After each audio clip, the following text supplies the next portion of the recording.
staring into the abyss.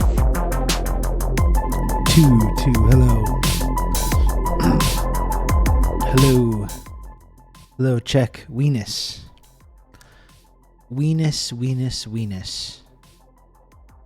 My sweet Weenus. Thank you for the 21 months of Prime.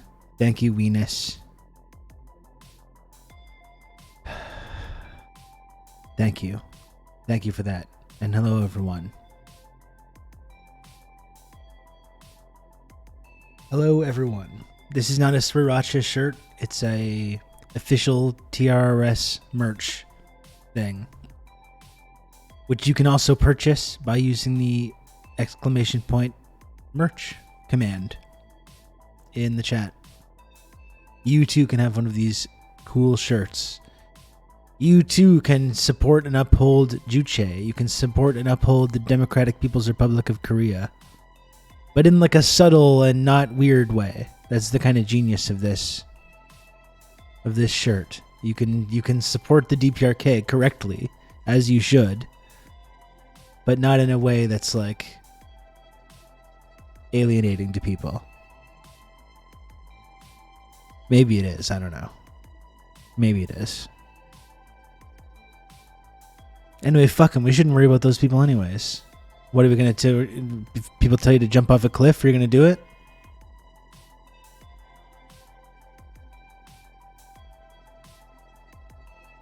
The other cock sauce. No. It's nothing like that. It's nothing like that. Look at, I'm seeing, actually from yesterday, I didn't realize I got a 11th month resub from Just Belmont 2 yesterday.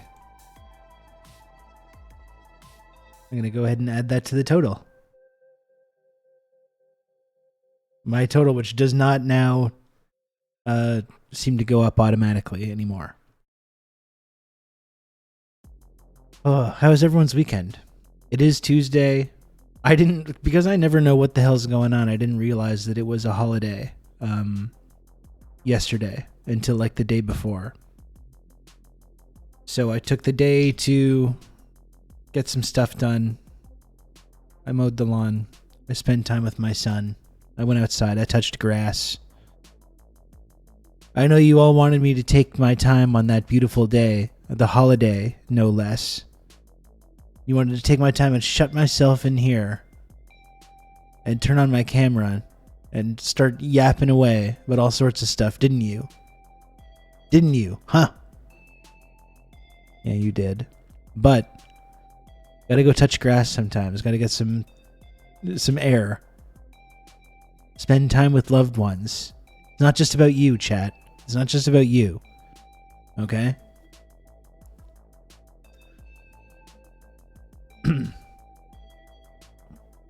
Did you go to Porch Fest? I didn't really go explore too much. I heard some of the Porch Fest stuff going on. Definitely. Decided to get back into Pokemon cards. Okay, very nice. I've never been into Pokemon really at all. I'm a little bit too old for that. I think the Pokemon craze, I was probably, by the time it passed, I was a little too old.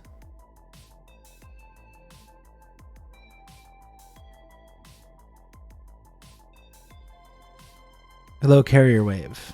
What is up? What is up, everybody? Well, I'm kind of tired. So I was having my coffee. I kind of like this more, had a weird morning. I just was like kind of tired. I was like feeling pretty lazy. And, you know, after I dropped my son off at school, did all that stuff, made his lunch, I kind of just like zoned out. I kind of just was, I'm not like, if someone asked me like what I was doing between the hours of 9 a.m. and 11 a.m. today, I don't know if I would be able to answer that question. I kind of just zoned out. I zoned out for quite a long time. And I kind of just forgot to make coffee. I kind of forgot. It was getting to be like close to time to doing the stream, and it's just like, why do I feel so sluggish? Oh yeah, it's because I need this to like live now. I need this to live now. I didn't do that. In fact, I'm going to go pour another cup in just a moment. Then I'll be ready to go. I think it might be a video content day today though. But I do have to say, okay, tomorrow is Wednesday. Tomorrow is Wednesday, May 24th. I'm going to start the show a little early tomorrow, okay? Just FYI. FYI, I'm going to try and get the show started at around 11 a.m. Eastern Standard Time tomorrow. That's 12 p.m. Pyongyang time. Because I'm speaking with Dmitry Lascaris. Dmitry Lascaris is going to come on the show. Dmitry, of course, he's a activist. He's recently. I've learned about Dmitry because he was running for the leadership of the Green Party in Canada. He tried to take over the Green. He tried to take over the Green Party in Canada. We had kind of a sort of half-assed, half-cocked plan to do entryism in the Green Party for a little while. I briefly joined the Green Party just so I could vote for Dmitry in the leadership contest, because he's someone that has this kind of left-wing environmental policies, but also has a really is kind of a staunch sort of anti-imperialist, and wanted to bring that kind of a foreign policy to the Green Party, which was something that appealed to me. Yeah, it was me and Carrier Wave. We both tried. We tried. It's it would have been a kind of interesting experiment, but of course, didn't work out. And Anime Paul just really did a great job. Also, she really crushed it. It's definitely good that they averted the disaster of having a Putin supporter in there. Kablantrius, look at us.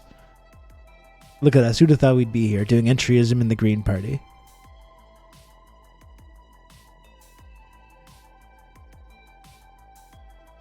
Anyway, he's just been in Russia. He's been traveling around lately, and I thought it would be a great time to get him to come on the show. He's in Greece though, so we got to start a little bit early. So that's going to be noon Eastern tomorrow. He's going to come on the show, which is normally when I start. But noon Eastern, Dmitry is going to come on the show, and we're going to talk about Russia and Ukraine, and Canada's foreign policy, Canada's role as the junior partner in Western imperialism, as I describe it often. We're going to talk about all this shit, and we can talk about the whole Green Party race and the future of politics in Canada and the future of the anti-war movement, all kinds of really stuff that I'm interested in getting his take on. So Dmitry Lascaris, tomorrow, May 24th, noon Eastern. Dmitry's going to come on the show. It's going to be really great stuff.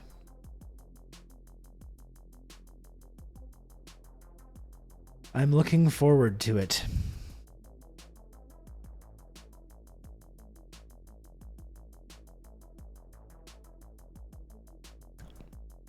What else did I do this weekend? Watched basketball.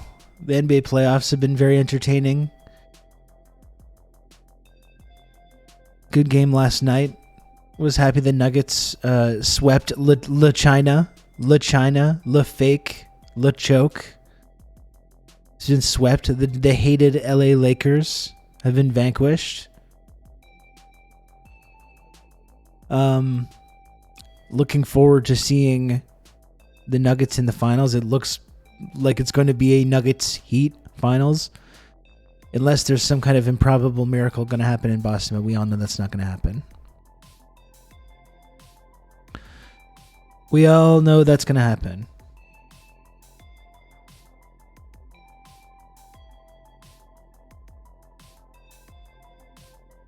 So I've really been enjoying a lot of the Celtics slander and the Lakers slander. When I have nothing to cheer for, it's like the pain and the chaos is all I have to thrive off of right now. The pain of other sports fandoms. So there's been plenty of that to go around in the NBA.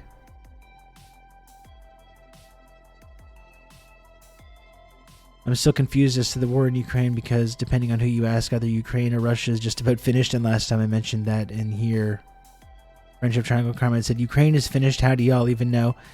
Honestly, Diego, like I've said before, I feel like I have missed out on nothing by just refusing at all to get involved in the daily stories about Russia and Ukraine and what village is being taken and the troop movements and the different weapons that are being used and with the front.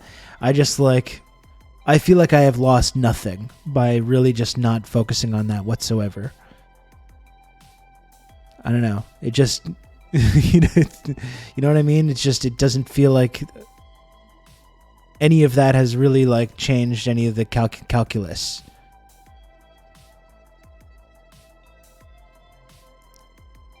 Yeah, and then you have people on like that are, you know, on that kind of like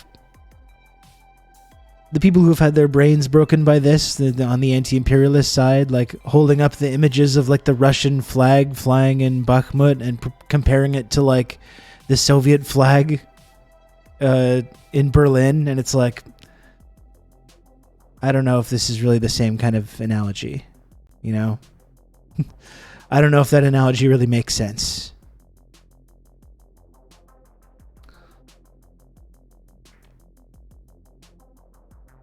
I did see one kind of interesting thing, the way that like the media talked about Bakhmut, for example. I don't know how to pronounce it. Saying how vitally, and the more it was like closer to falling to Russia, the less importance it was taking on in terms of the media description of it. At first, it was this totally vital stronghold that was like they couldn't possibly afford to lose. And then the closer it got to Russia taking it is like the least important that it got. Turns out it doesn't even matter. But it's just there's a sadness to it as well. Just it's gone on for a fucking year and a half, and they're just fighting over now piles of rubble now. You know, it's just the senselessness of it and the violence of it is just fucking horrible to think about. And I wish none of it had happened. Frankly. You know, it really sucks. It's been a really awful situation. As I've said a number of times, it's like the same result that they're headed towards there in Russia, Ukraine. They could have figured that out over a year ago.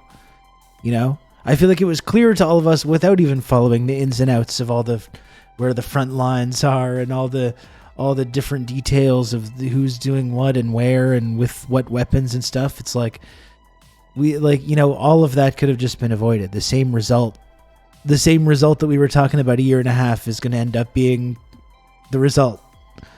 And the idea that it's gone on for so long only to just reach the exact, with the same territory being lopped off and the same fucking conclusion, but with this like year and a half of just brutality and violence. It's just just makes enough to make you sick. Handful of people made a lot of money. It's been, well, as we know, it's been great for the, as always, it's great for the arms manufacturers. Russia will fall any moment now. I've seen all the maps, the decolonized Russia maps have been making the rounds as well.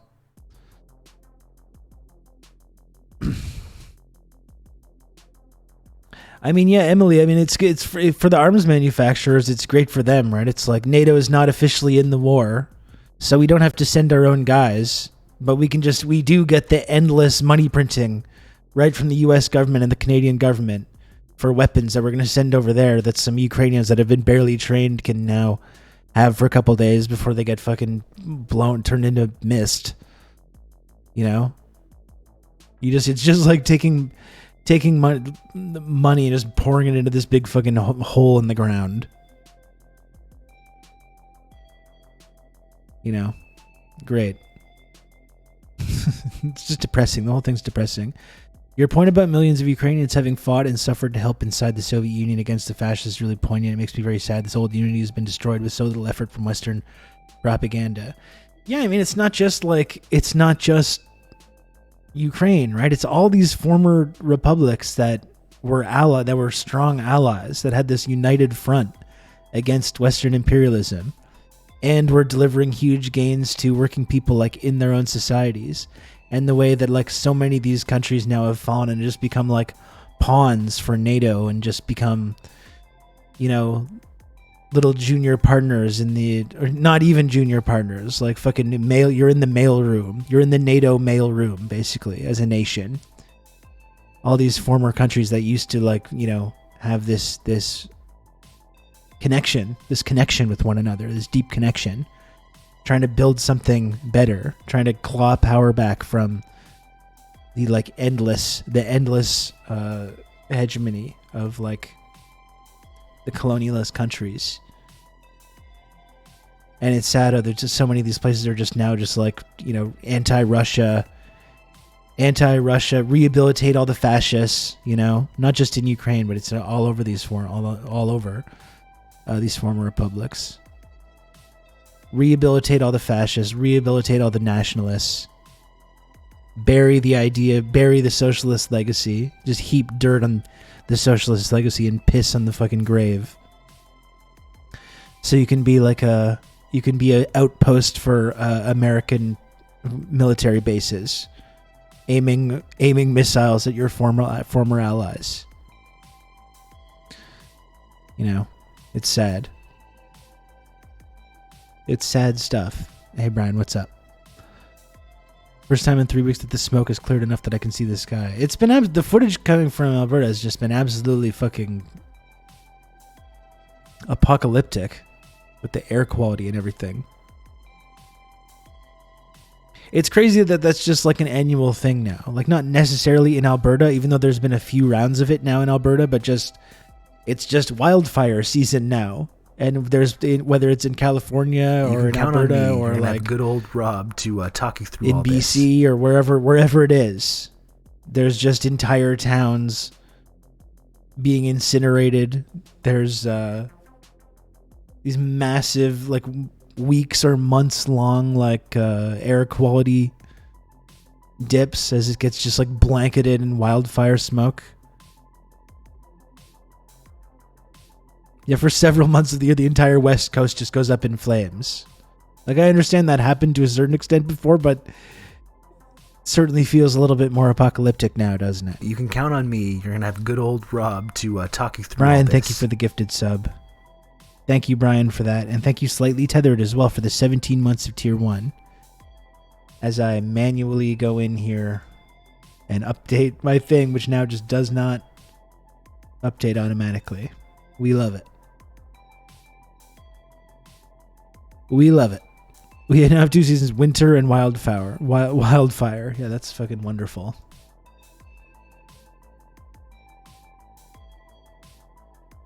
That's just wonderful.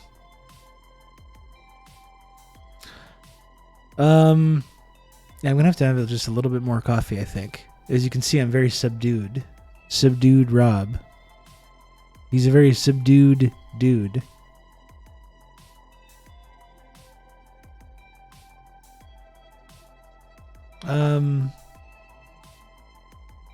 So I'm gonna do that.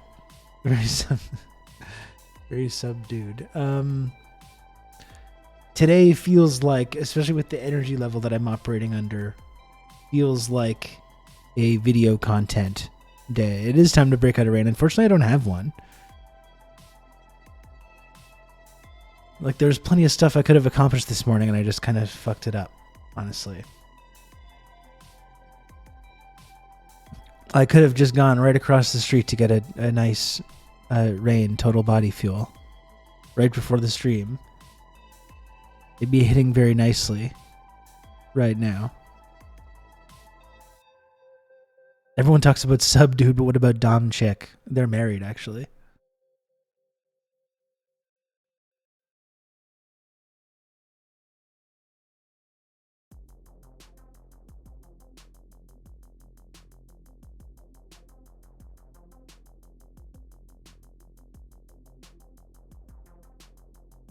Just checking to see some of our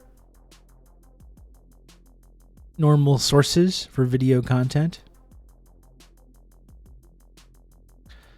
I'm enjoying a nice ultra sunrise monster right now. Oh, fuck, Jay, that sounds tremendous. I would absolutely love that. I would absolutely love if someone right now brought me a nice crisp Ultra Sunrise Monster. I'd be thrilled. Okay, I gotta plug something. Which is that I did an episode of Jesse Hawkins' podcast, Junk Filter, which is, I think it's one of the best podcasts. I really enjoy Junk Filter. I enjoy Jesse's takes on pop culture, even though I don't always agree. He's always got interesting stances and is able to back up any of these stances with a vast amounts of knowledge of the subject matter at hand.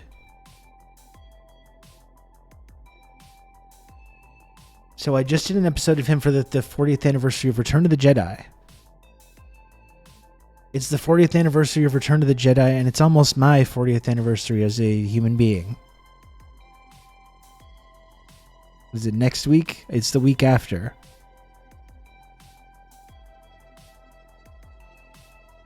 Oh shit, if my birthday's on a Saturday this year. But how am I supposed to stream and then take advantage of the fact that it's my birthday to manipulate people? How am I supposed to do that if my birthday's on a Saturday? I'm going to have to figure this out. I'm going to have to call the calendar people and talk about this.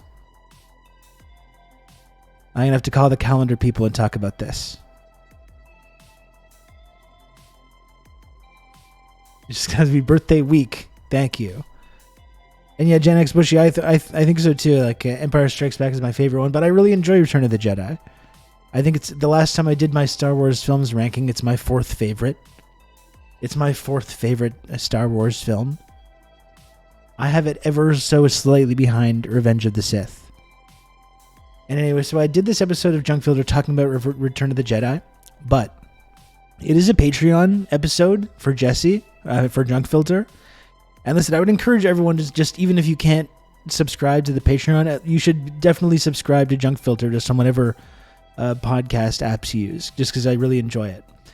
You can listen to that episode in the Patreon, or though, because you folks are in here and you support me, maybe, and I actually have the okay to do this, so I don't know why I'm whispering, but if you want to hear the episode, I'll post the link in the Discord server. Because if you're a subscriber of mine on this show and you're in the Discord server, you can hear the episode. But I do genuinely encourage everyone to subscribe to Junk Filter because it's a great podcast and I really enjoy it. My hot take is that Revenge of the Sith is the worst of the prequels. That is a scorching hot take. That's as scorching as the lava rivers of Mustafar, Jay, where Obi-Wan Kenobi and Anakin Skywalker had their climactic. You can count on me. You're going to have good old epic Rob duel to talk you through all this. I'm hurt and I'm old and I'm tired and I work with freaking children. LeBron James. Thank you, Marty.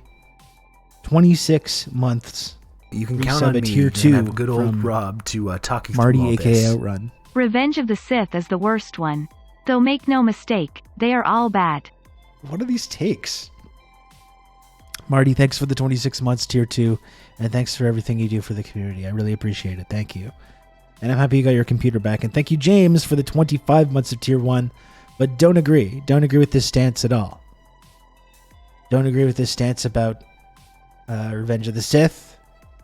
And in fact, I think there's a lot, even though I don't think the other two movies in the prequels are that great, I think there's stuff that I enjoy in each of them.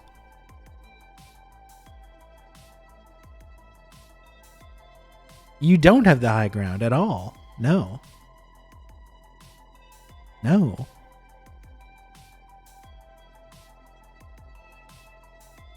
More like La China, exactly. That's how I call him.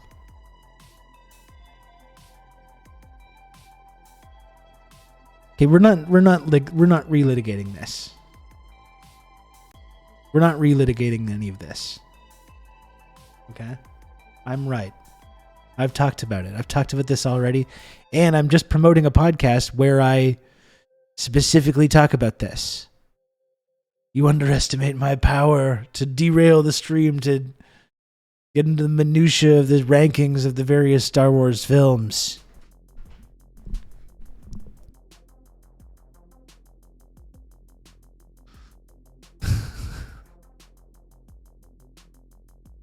In my opinion, the chat is evil.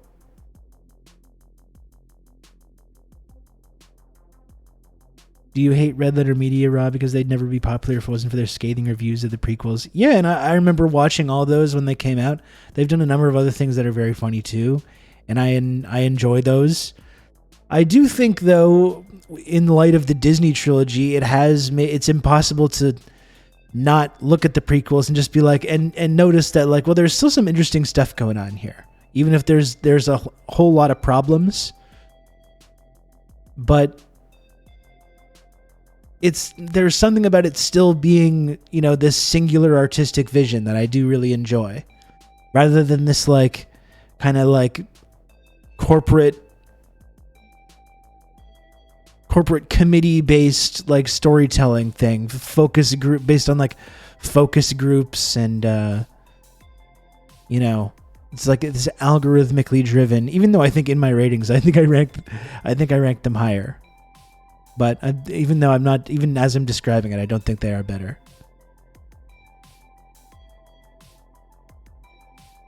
Anyway, we're not doing this.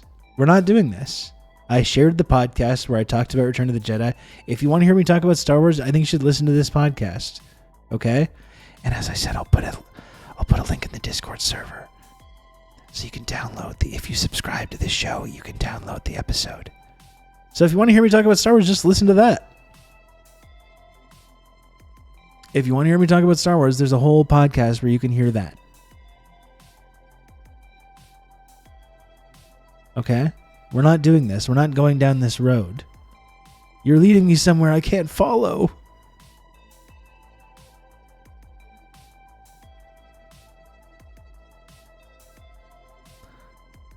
We will do this now. What an episode of Succession on Sunday. I'm a little stressed for the finale.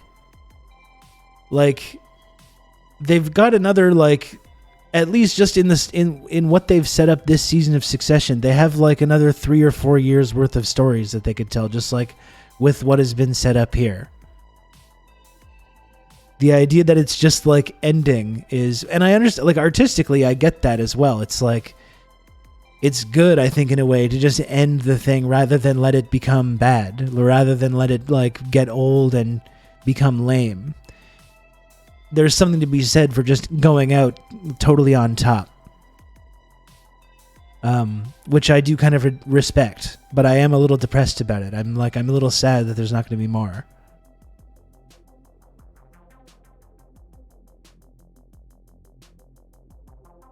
Are you watching Barry? No, I watched the first couple of episodes and just never really got more into it. I see a lot of people raving about that, Sasha. I think I should probably watch it. I do need another like prestige show that I can just like dive into as well. So Barry would be a good candidate for that.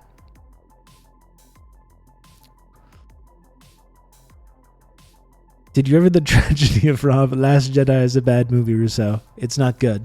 It's not good, Diego. I'm sorry. Broke is ranking the Star Wars movies. Woke is ranking Fast and the Furious movies. I don't think I've ever seen an entire Fast and Furious movie. I've definitely seen, like, I think I understand the entire plot, and I get the basic, I know the idea of Fast and the Furious, but I don't think I've ever seen one of the films, like, from start to finish.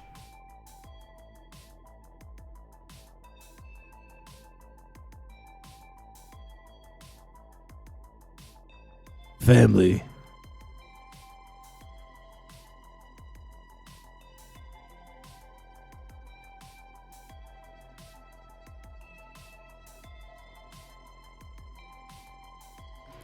I've seen most of them in the hospital. A janitor would sneak us kids in pirated movies online, and one kid got all the Fast and Furiouses as a 2017. Even that must have been like the coolest kid around. It's funny. It was funny for me observing the phenomenon of Fast and the Furious just without really being connected to it, because the first film was just kind of like a throwaway kind of whatever action movie, and then they did Too Fast, Too Furious, which I don't think even had Vin Diesel, so it was already just like almost like direct to DVD level like schlock.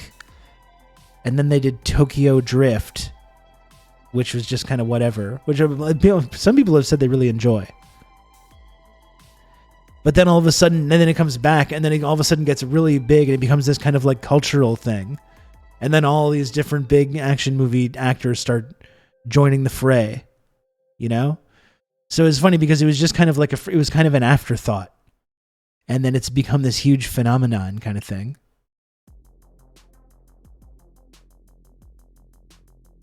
Drift is the only one worth anything. Fascinating. Fascinating. I still haven't seen any of them. The trailers and the cameos in them are so baffling to me. I just don't know if it's for me, you know? It's the same kind of thing. Like I love action movies. I love big stunts and all kinds of stuff, but it's so hollow. You know, it's so hollow to me now. I like the shit in the 70s and 80s when it's like you can see them actually like doing the stunts. You know? Everything feels like a simulation. It's like a simulation. It's a holodeck version of a car chase action movie. You know?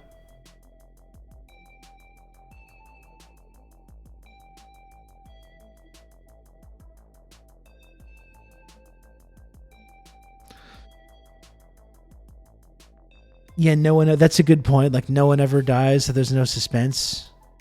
Yeah, there doesn't feel like there's stakes. It just doesn't feel real. Like, there was that stunt from the recent movie where Vin Diesel just like drives off a cliff and with the hook in the car and just like, it just doesn't, nothing feels real. It just feels like watching a video game to me.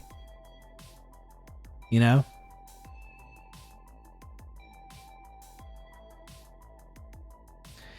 It's Mission Impossible for car guys. Well, maybe, but I think there's a level of artistry in the Mission Impossible movies that I don't see.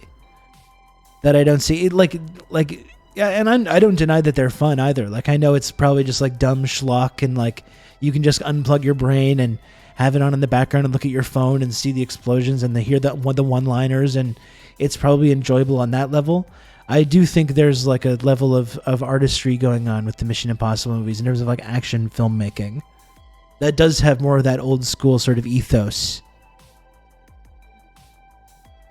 you know, of doing the stunts like for real and doing these big car chases and having it feel a little bit more like realistic, even though it's still very over the top. Hearing Vin Diesel's voice just makes me feel dumber. Ooh. He seems like a nice guy, Vin Diesel. Even MI2 is so much fun to revisit despite how corny it felt at the time. I feel like I need to rewatch this too because I've been on a John Woo kick. As I talked about, I watched Hard Boiled. I watched Face Off. I did watch Broken Arrow like a year or so ago as well. And I think I've only seen Mission Impossible 2 twice. I've only seen it once, like when it came out. I think I saw it on VHS when it came out in probably like 1998. And I just don't think... I know, I thought it was kind of silly and over the top, and I just never really revisited it.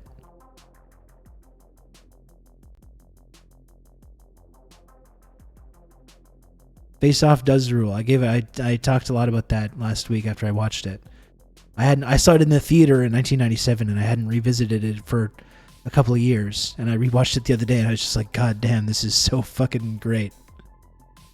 This is so great.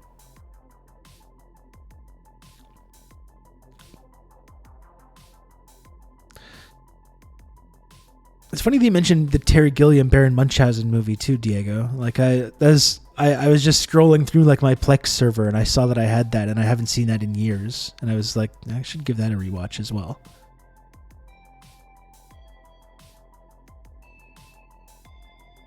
I'm watching The Wire again. That's another one too that I definitely watched the first season of, but I didn't keep up with the whole thing.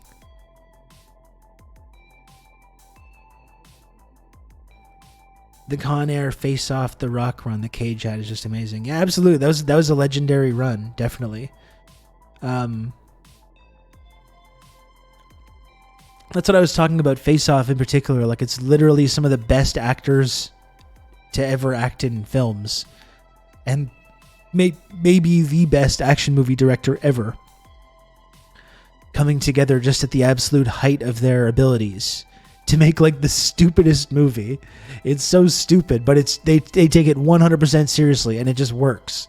It just works because they don't treat it like a stupid idea. They don't treat it like stupid schlock. They take it 100% seriously. And it's just fucking great.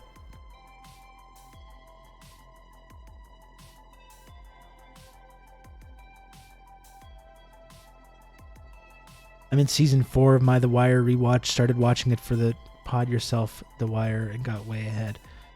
Yeah, that's something like, again, I need new prestige series now that I'm through finishing all of Better Call Saul left me feeling a little like hollow at the end, because I was like, now I don't have a prestige series I can be obsessed with. Now Succession's ending. I guess I could do. I'm interested in checking out Barry. I could watch that. Definitely a Wire rewatch. You know what else I've never watched from the beginning is The Sopranos. I never I've seen seasons of it, but I've never watched the entire series, and I've never seen the first couple of seasons either. I did start rewatching that as well recently, so I guess there's plenty of stuff I can dig into.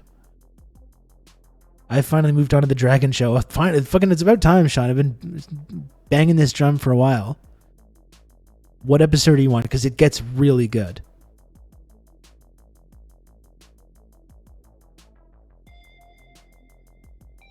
Okay, I'm going to get more coffee. Just one sec. We can talk more about TV shows in just a moment. Okay? Just one moment.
Tina Poo says, banks are collapsing, economy will collapse globally because of peak oil. We will lose aerosol masking effect, people will start dropping dead, nuclear power plants will melt down and strip away the ozone layers. Tina, we're talking about TV shows here.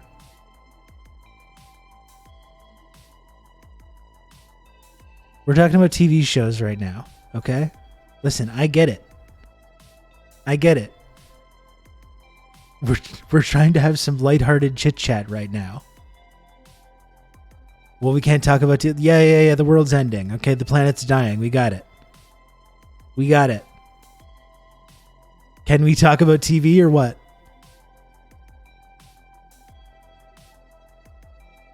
The doom comes after the chit chat. When are we going to get the order right here?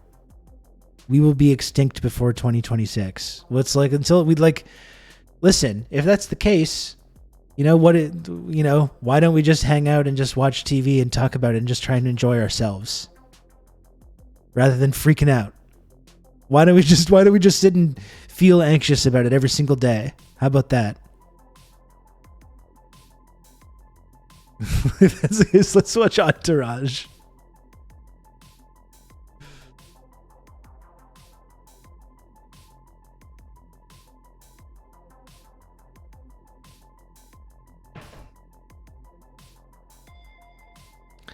Classic Tina Poo.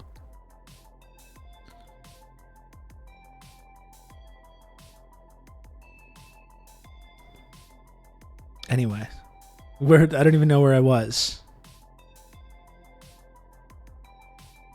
I don't even know where I was now. Prestige dramas. I might have to rewatch Succession from the beginning.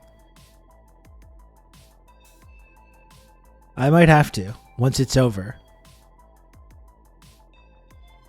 I will simply go into the Silo. Is that any good? I saw people making fun of Silo.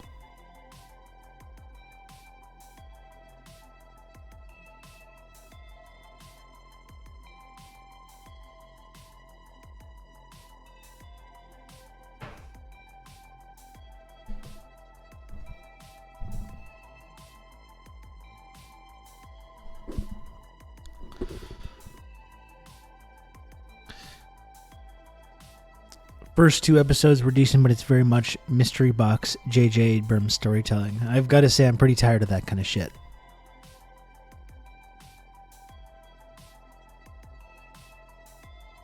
I think I'm going to, personally, I'd sure like to know what's going on with that Silo.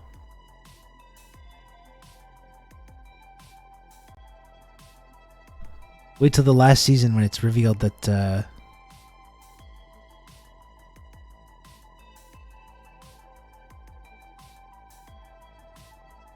They all died at some point in the future and then met again in the afterlife. Remember that? That was great. That was so satisfying. They escaped the Silo, but it turns out to be another even larger Silo. Wouldn't that it do be like that? It's like life. I have a feeling there's something they're not telling us about the Silo. Without having seen any of it, I'm going to go ahead and agree with that. They built the Silo to escape the woke mind virus.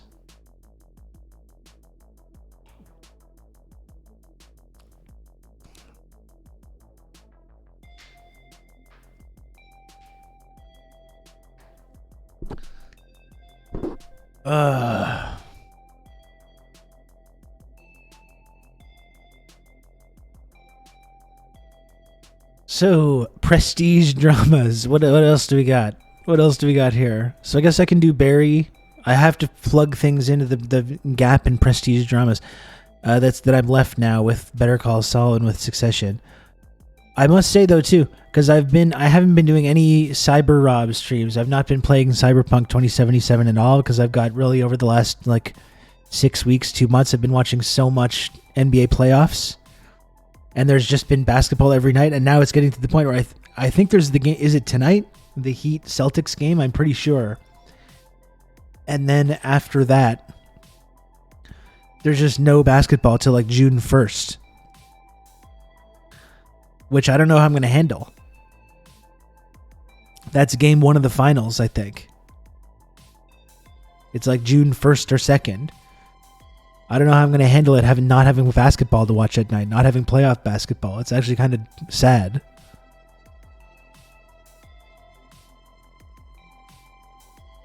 The Bear is pretty good.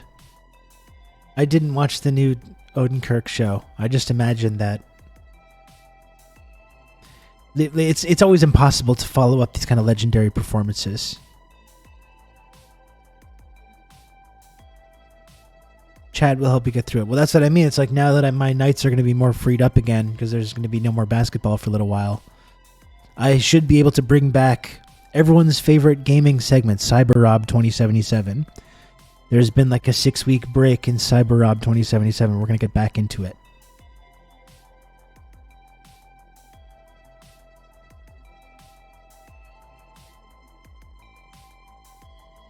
We're gonna get cyberpunked yet again.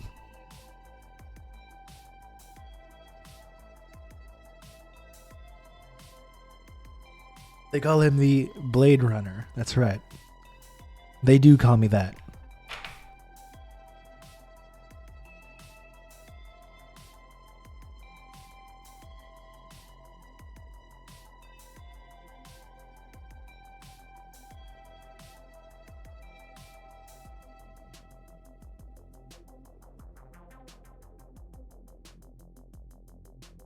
Yeah, that's the thing about the bear. I enjoyed watching that, Marty, but it seems like almost too accurate for people that have worked in the service industry.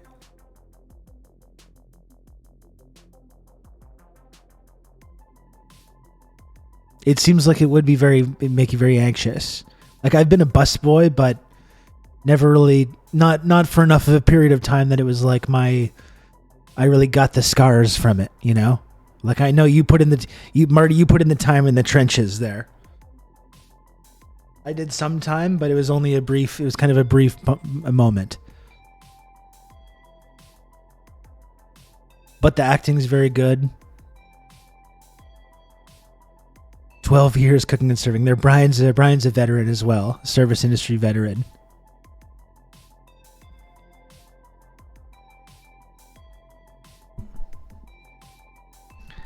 Is that the Terminator? Yes, it is. That's right.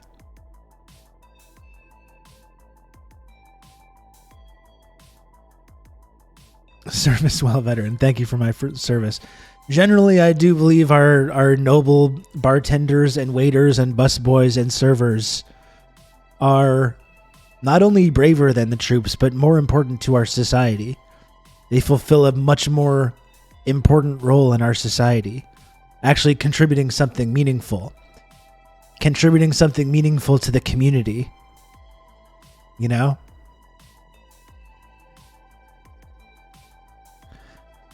Required 2 years of service for any citizen, but it's working at a restaurant. I genuinely think that would probably do a lot to sort of raise people's class consciousness, you know?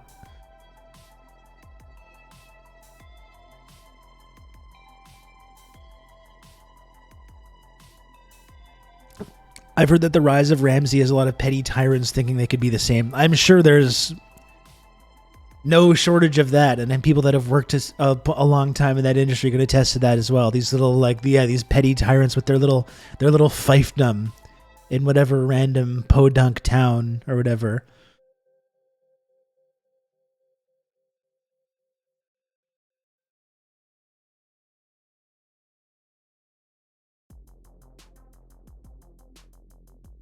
Especially that guy who complained at the McDonald's drive-thru was that the service was too efficient. Is that the one? I saw a video of that the other day of a guy to a fucking podunk is good. Yeah, it is true. Are you talking about the same thing that I'm referencing here, Sinchal? Where it's this guy was yelling at a fucking guy in a drive-thru, being like, "You're never you don't make conversation. It seems like you're in a bad mood." Just Jesus fucking Christ, man. What are you doing? Is that what you're talking about? Yeah, you said you rushed my order and I hate to get you. What the fuck's this guy's problem? What is going through your mind when you're not only berating a fast food worker who didn't even get your order wrong? It's not like they even did anything really. The guy's just I don't like your attitude, and you're yelling at this fucking fast food worker while filming it at the same time for online clout. And it's just America needs to be destroyed. I don't know. When I see that, that's the thought that I have. America needs a cultural revolution. I'm sorry to say. Yeah, Cop Nation. Seriously.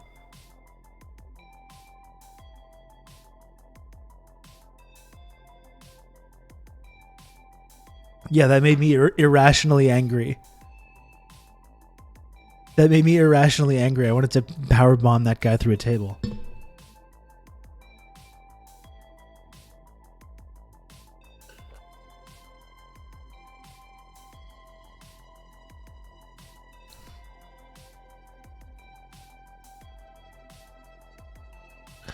My favorite recent public freakout at a fast food restaurant was when this lady was yelling at the employee that she didn't get enough cheese on her nachos. Then some comrade walked up and filmed her and just kept screaming, "More cheese, more cheese."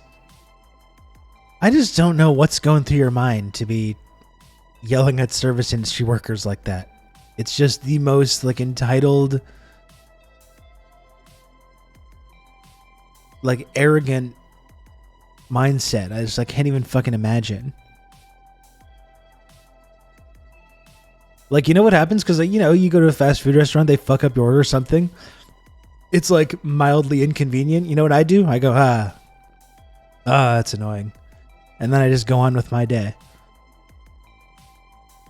If I paid for something and they forgot it, the most that I will ever do is I will write an email to the McDonald's Corporation and be like, "Hey, I know it's really busy in there and it's a difficult job, but they forgot this. Like, can you give me a coupon or something?" And usually they'll do it.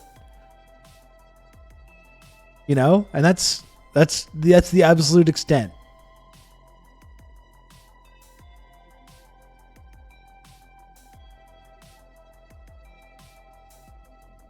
I often sympathize with the worker just from experience. If I was working at a fast food restaurant, I would be horrible at my job.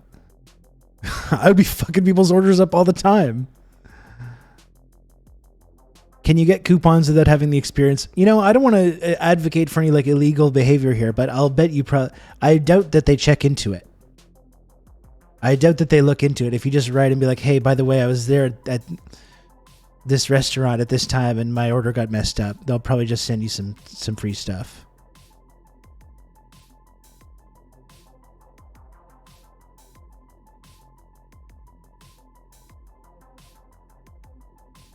Back when we worked there, we didn't have to take orders on the headset while we did everything else. It just seems like a miserable job. It's extremely hard work. Seriously. For all the stuff about, "Oh, why don't you go flip burgers? Just get a job. Just get a job going to flip burgers."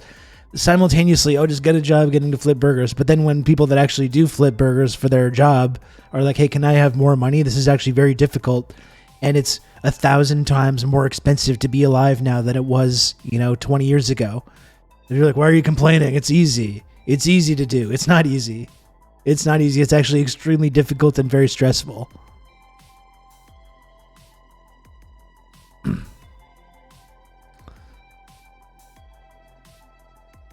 This TBU work from home shit pays 4 times is 10 times easier. Yeah, why don't you get an easy job like flipping burgers? You fill out spreadsheets for your job.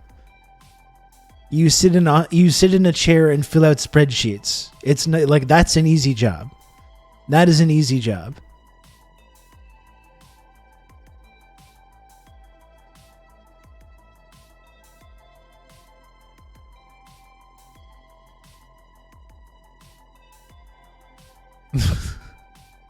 Yeah, I'd get 6 Well, Marty, but it's okay. It's like, first of all, I know your job is not easy. Okay, first of all. But also, you're not out there being a petty tyrant and like fucking yelling at people, right? You're allowed to complain about your annoying email job, spreadsheet job, if you're not out there being a dick to other people, which I know you're not. So,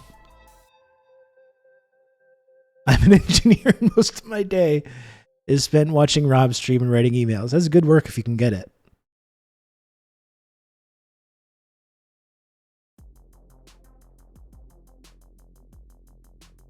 If not that, they dismiss it as a job for high school kids, but tell me who's working there on your lunch break. Yeah, and the whole thing as well, just like, I flipped burgers for a summer in 1973, and I paid my way through college. It's like, yeah, to get a house at that time and to go to college was like fucking $50.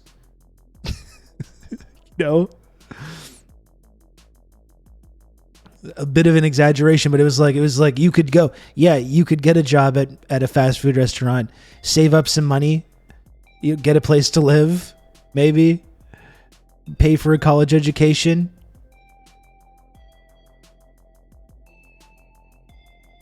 then go to college and get a fucking union job after in a factory and make a fucking great living and be able to provide for a family of 3 or 4 with a house. People don't realize that that's just not possible anymore.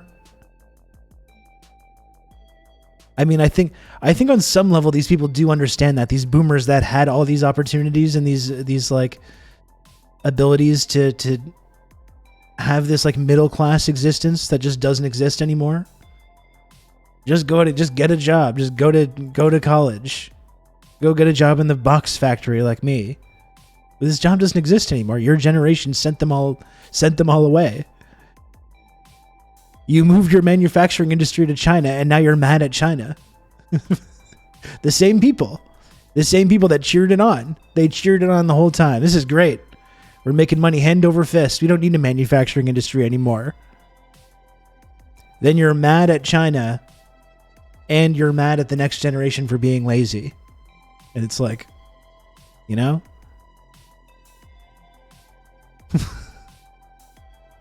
Jesus.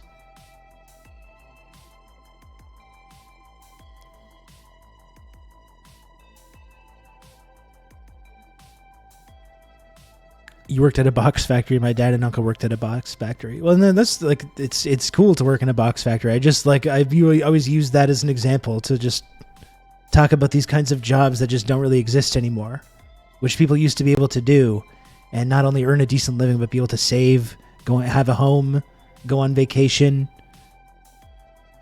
Things like this, that's just not possible anymore now. America doesn't make boxes anymore. That's right. Now all the boxes are being made by underpaid, underemployed Korean families. They're making all the boxes now.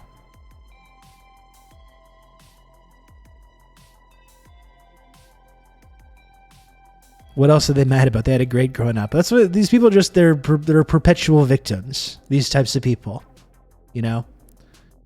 And then they think at the same time that they changed the world. We ended Vietnam. We did this and we did that. No, we didn't. No, you didn't. You didn't do shit, actually. We did the civil rights movement. No, you did not. No, you did not, sir or ma'am.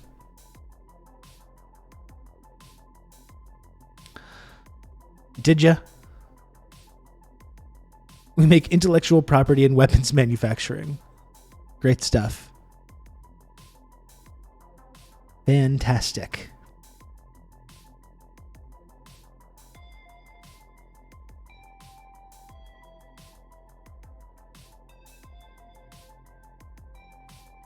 This is very annoying how I keep having to manually do this. The sub goal.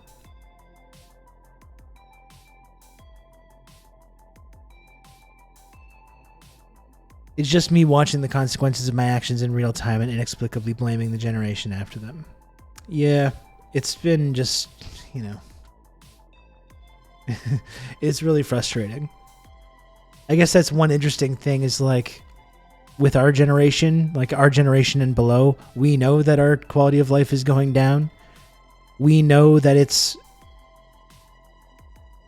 like almost like significantly more difficult to get a decent education. It's basically impossible to get a home.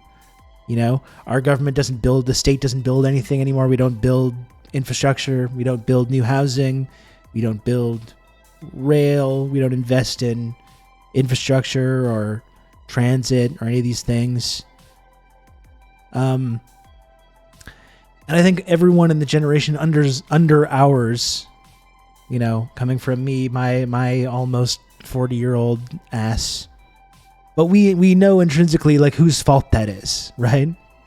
We don't, even though there's things about Zoomers or the next generation that I'm probably going to find irritating or that I don't understand or I find confusing or whatever, I don't blame them for the fact that it's like more difficult for us to get a home. I don't blame them for the fact that the planet is on the verge of like ecological collapse. Like I'm aware that it's not their fault. There might be things that younger generations do that I'm just like, I don't get this. This makes me feel disconnected. It makes me feel alienated. I don't totally understand what this is, but it's like, I know it's not their fault that like any of these big systemic crises are going on.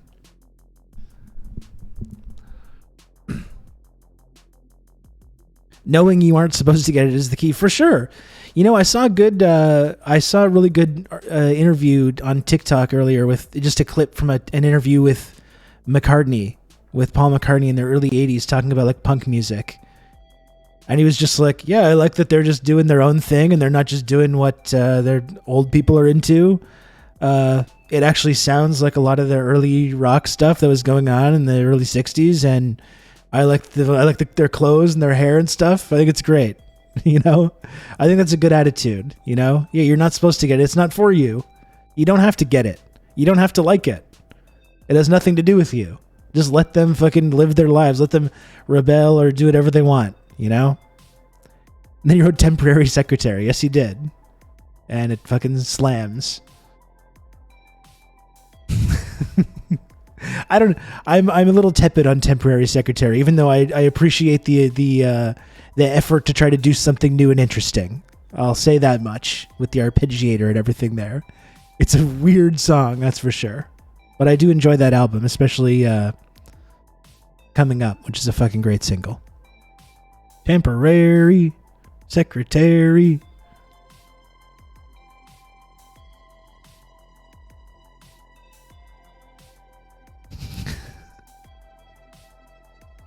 Temporary secretary fucking slams. I'm gonna walk that back a little bit. I enjoy it. You know, it's fucking McCartney. It's McCartney just like, I've just got this brand new super expensive synthesizer and I'm just fiddling with all the knobs and buttons and I don't know how anything works.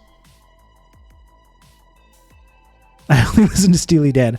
I mean, as you know, folks, I do listen to a lot of that particular band. I've moved away from like the total obsessive Dan Pill stuff, though. I've been listening to a lot of my own music, frankly, if I'm going to be honest, and a lot of just random stuff. The song I'm into, really into right now is the song "New Light" by John Mayer.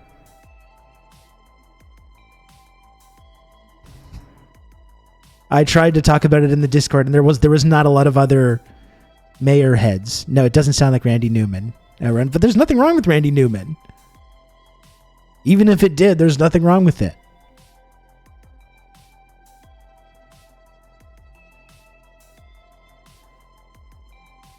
So I've been listening to just that song a lot. I listened to the Cupid song by 50/50.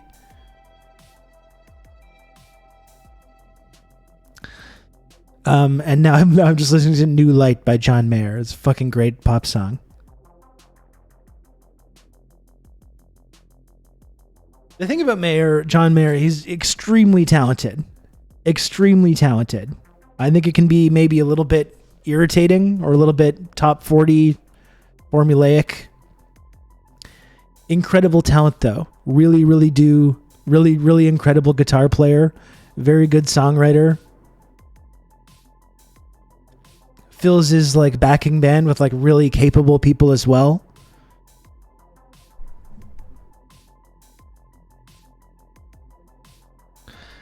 Yeah, I am Nick29671. We can't get into this. I will say my favorite Steely Dan album is Gaucho, but we can't do this. Okay? You're obviously new to the community, and you know, I appreciate your enthusiasm to talk about the Dan. We can't get into this though. I'm afraid. We can't.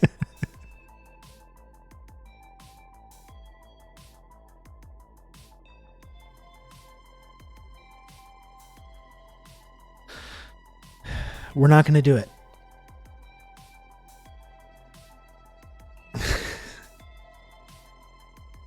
Sean, don't do this. Don't do this to me. We're not going down this path.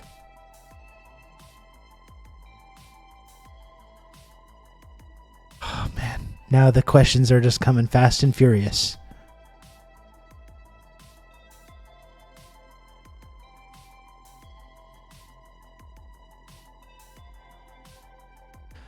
Jesus.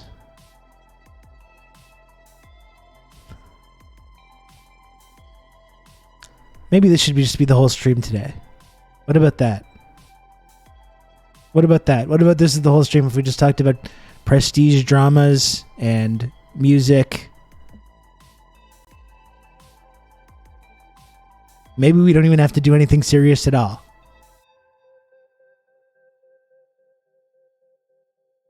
Maybe we can just do this the entire day. Maybe I can just sit here and talk about random bullshit with each and every one of you.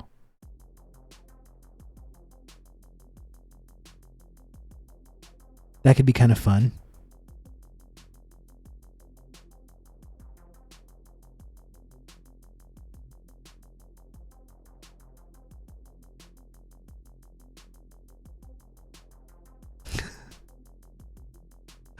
Your love for John Mayer makes me think you've seen him play with the Dead 35 times. No, I was never I never got into like the Grateful Dead fandom. I know they have a whole world, a whole universe. There's a few artists like that I've just never, it's almost like too intimidating to get into it.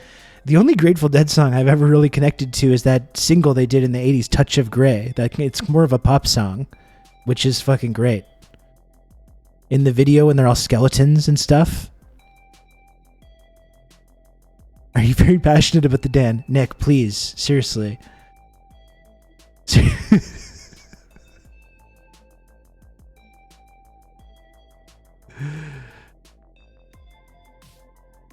My brother and sister-in-law got us tickets last year at Wrigley. Is kind of fun, but it's like it's not even really that anymore. Now it's just like a simulacrum kind of thing, right? Like it's not even really this. It's just like, remember this? Remember how this used to be? You know, you can still have it, but it's not the same thing, right? It's not the same thing. Nick, if you want to talk about this, go to into the Discord server and join the Dan channel, okay? And I will happily talk about this with you. Happily.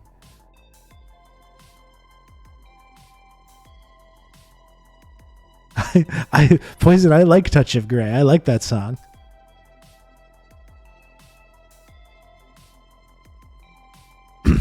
It's good. I've been just a sucker for that kind of stuff. I like music that has broad appeal and that's catchy and has hooks.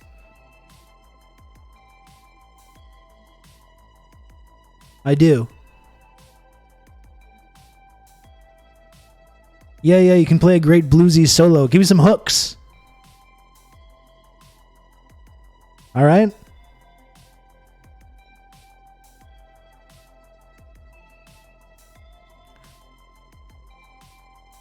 Not even trying to do a gimmick here. I can't name one Grateful Dead song, and I'm confident I've never heard one.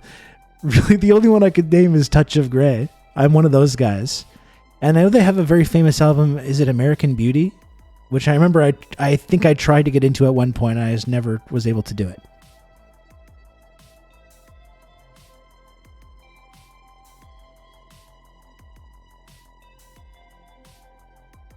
Couldn't do it. To a lesser extent, there's the whole Fish thing. You know, Fish kind of capitalized on that sort of like idea of like the community and the experience. Trey Anastasio, also another very good guitar player, but it's like it's just never really been for me either. Although there's one Fish album that I do really like, Billy Breathes. That's the only thing of Fish that I've ever really listened to.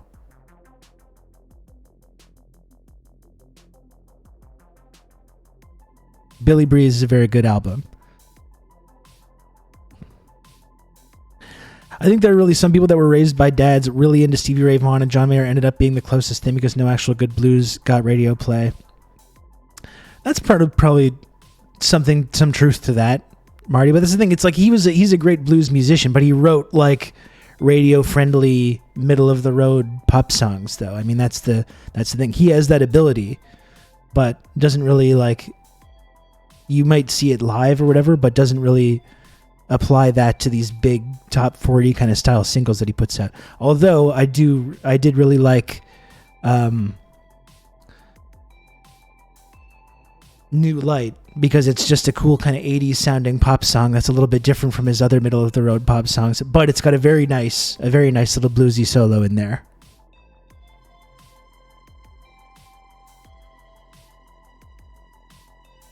I used to go to their shows to buy drugs in the parking lot and then leave when it started. I mean, if you want to get drugs, it'd be a good place to go look.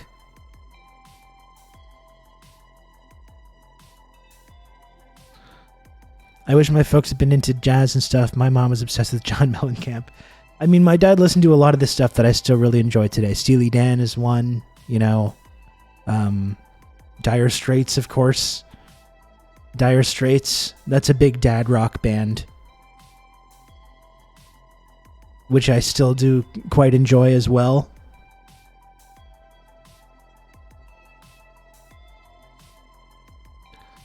My dad wasn't really into Hall & Oates, but I do love Hall & Oates, though.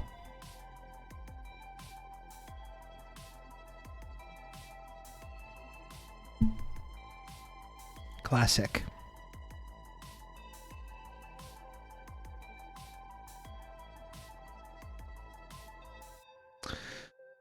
You play the guitar on the MTV. Yes, you do. And I want to mention too, because Marty, you talked about Stevie Ray Vaughan, and like Stevie Ray Vaughan, as much as I said like, oh yeah, you're a great blues guitar player, but give me the hooks. I think Stevie Ray Vaughan is someone that I always kind of had that attitude about. But it's when I saw he did this, he's done a number of like big live things, but there's this one live performance, I believe it's at the El Mocambo in Toronto. It's Stevie Ray Vaughan live at the El Mocambo. And I think watching that live performance is what got me into Stevie Ray Vaughan, because it's just, you watch that and you just see someone who has just mastered their instrument to the extent that like they're not, it's just become a part of them.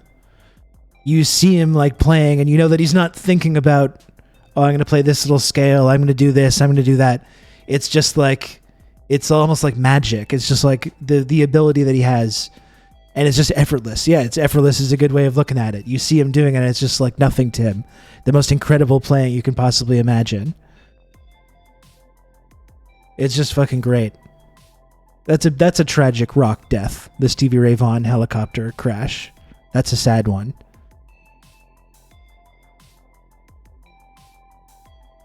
That's fucking rough.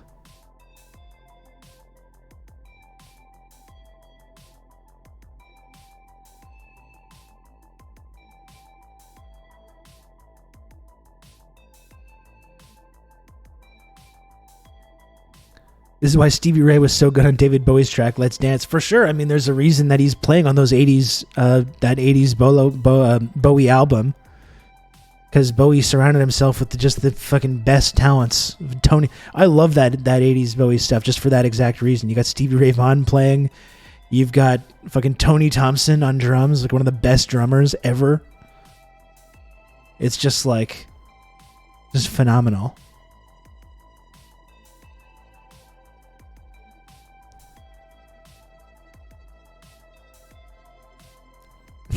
It's probably problematic, but one of my favorite Bowie songs from that era, or really it's probably a top 5 Bowie song for me in general, is the song China Girl by Bowie, which is just like, you hear that Tony Thompson, Stevie Ray Vaughan influence so much in that. The guitar solo is so fucking good in that song, and I love Tony Thompson's drumming on it as well.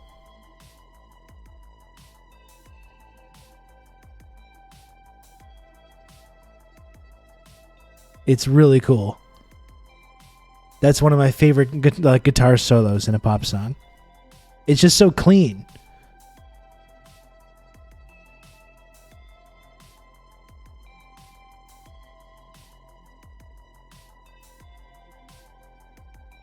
He wrote that song with Iggy Pop. Iggy Pop released it before that came out on his album The Idiot. I don't think I've ever heard the Iggy Pop version. I don't think I ever heard that. I like the really like that kind of cocaine era Bowie 80s production. That really super slick production from that Bowie album. I think he kind of moved away from that kind of sound, and I think he maybe like looked back on that era with regret. But I love that shit though.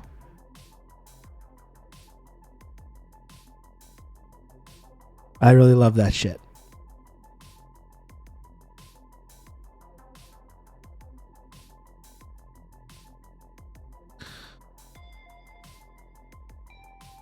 I've been working on a bit of new music. It's weird with my brain and music. I really get like obsessed with doing music. Like I wrote basically a whole album this year, which I listen to a lot, but I haven't worked on much lately. I really enjoy listening to it. I've released a few songs, but there's a bunch of songs that I haven't released, which I may end up doing. But started working on a new song this weekend, which I think is pretty good. See if I can follow through with that.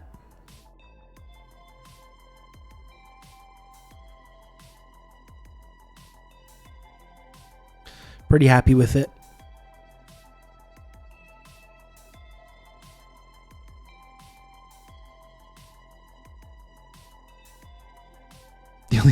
That's so dark, Diego. The only music I listen to now is from the Stalker games, and if the soundtracks don't have that Pripyat radioactive ambience to them, I get really mad and start blasting in the games. I mean, I like that ambiance as well, but like, damn, you know?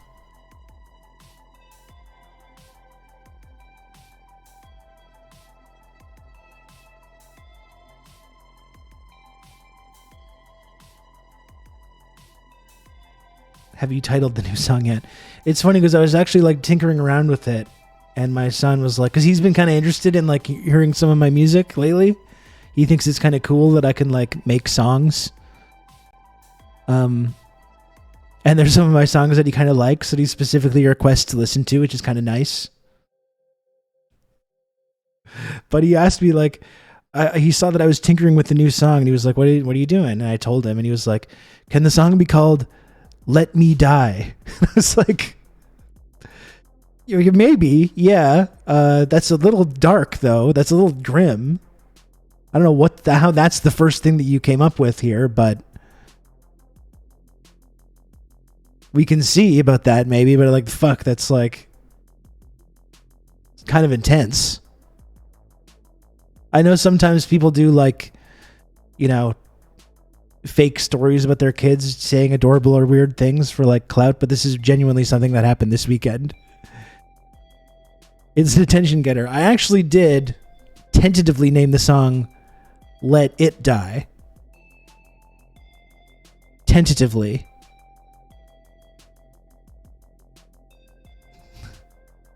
I'm gonna see how that sits.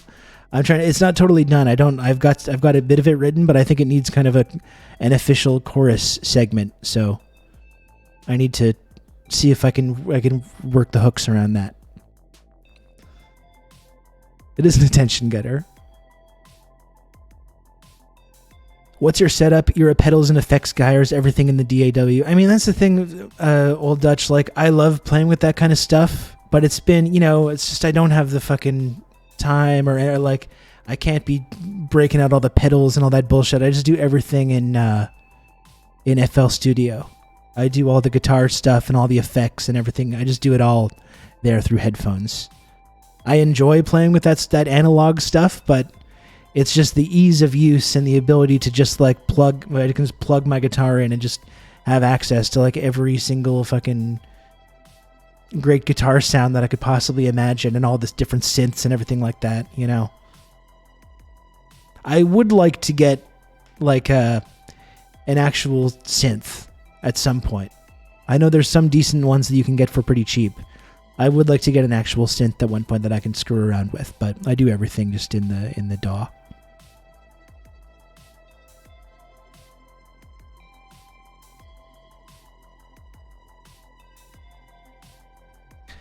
I did end up still losing most of my saved music projects because I think I'm going to install Ableton instead of FL Studio this time. I did a lot of writing on Ableton. A lot of recording, you know, about 10 years ago I got into that. But I've gone back to FL Studio just because I like the ability to... I like how the drum sequencer is like built into the interface. I like being able to sequence all the drums and everything just there in the song. Yeah, I use a MIDI keyboard. I just have this one. I was thinking about getting a different one. It's just this Oxygen 25 MIDI controller. I was thinking about getting a newer, fancier one, but like I don't really need to. You know, this works fine. I think the Arturia one is the one that I was looking at. I was looking at the one with like the black keys and the white little keys, and I was like, oh, it's so cool. I have the next size up Oxygen. Okay, that's cool. Yeah, it's sometimes the lack of the lack of size or octaves or whatever can be kind of frustrating, but I'm not really a piano player. Like, I'm really not. I can work out a piano part in my mind and put it properly in place so it sounds like what I want it to sound like, but I don't need to sit there with like all these different octaves and be playing a piano part. I can't fucking do it. I don't know how, when I see, I talk about like, Stevie Ray Vaughan. When I see someone that's really good at piano, it's kind of the same thing. It just seems like magic to me. When I see the hands doing the different things and like the complicated bass part on one hand and then and I was like, what? How does that? It honestly just breaks my brain. Should play more of your music on stream, feedback and all that. Yeah, I'm tempted to sometimes. I think it's hard because when you're working on a song, you end up like listening to it over and over and over and over and over again sometimes, and like that's fine for me. When I'm really into that, I want to hear it and I want to like hear the different changes and stuff, but I don't know if that's great content for people to watch along with, and also there's the whole thing, music, it's like when something is just like a sketch, it's just not really ready. And it's good to get feedback from people, but it's also like kind of embarrassing when something's in there, especially if it's like a vocal track or something like that. And sometimes there's stuff that's there and it's like, you don't feel totally comfortable with it, but it's like, well, it's just me. It doesn't matter. If all of a sudden there's other people listening to that process, then maybe it's a little like changes the dynamic a little bit. I have done it before. I've messed around with it before. And, I love making music and I love doing that. So it's like, I'm not opposed to it. But I'm self-conscious. I'm self-conscious about that in a way that I'm not self-conscious about just sitting here and chatting and hanging out.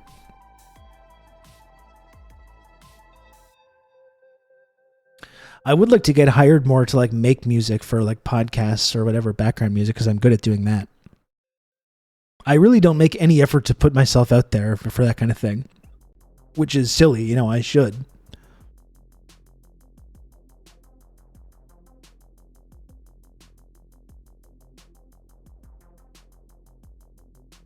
We'll see. I'm definitely not opposed to it.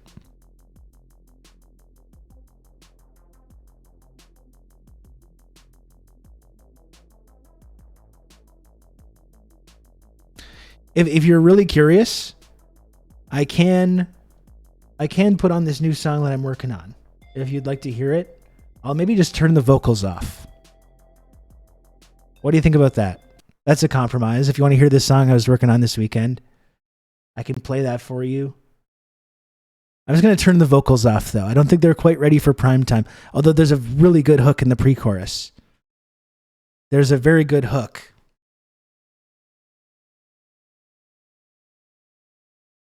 Maybe I can be convinced to play it. I don't know. We'll see. It's a little stressful for me doing that. And turn that off.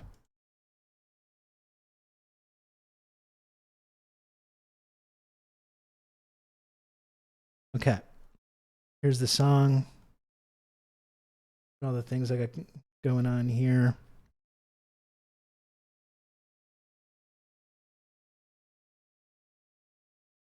Here's the song there.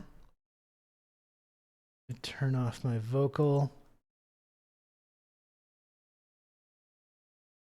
There. So you just hear instrumental version of the first little bit, if you're curious about this. Ben, hello. Thank you for the... Why did that not play any sound? Oh, now I just got to switch back here. Thank you, Ben, for the gifted sub. I really appreciate it. Thank you. Sorry, I had to dip off stream real quick and listen to both versions of China Girl. I like the discourse today. Weenus, what do you think about that solo? What do you think about that China Girl solo in the Bowie song? God, I love that shit. It just sounds so great. Okay, here we go. Here's the song, the instrumental version. There's two things that I was ripping off here. Well, first of all, I said I was obsessed with that John Mayer song, but it doesn't sound anything like it, but just the tempo. I was like, this is a good tempo and groove that I want to try and build something around. And this is kind of a rip-off. It's a little bit of a rip-off of Soul Meets Body by Death Cab for Cutie. And there's a bit of 1979 in there as well. See if you can spot that. Okay, here we go. Oh. Okay, you don't seem to be getting any of that. You didn't hear anything right now, and I just played that, right? I'm not seeing any desktop audio. I think there might be some issue with the... We cannot hear anything. Okay. Here's what I will do. I'm going to export that.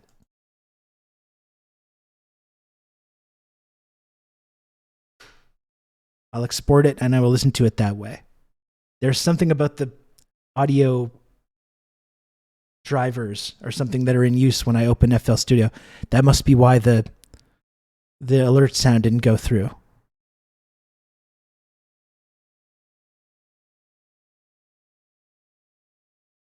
Oh shit, there's this whole end part that's going to make it super long. Oh well.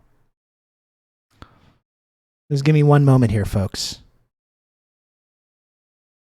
Give me one moment. We're exporting.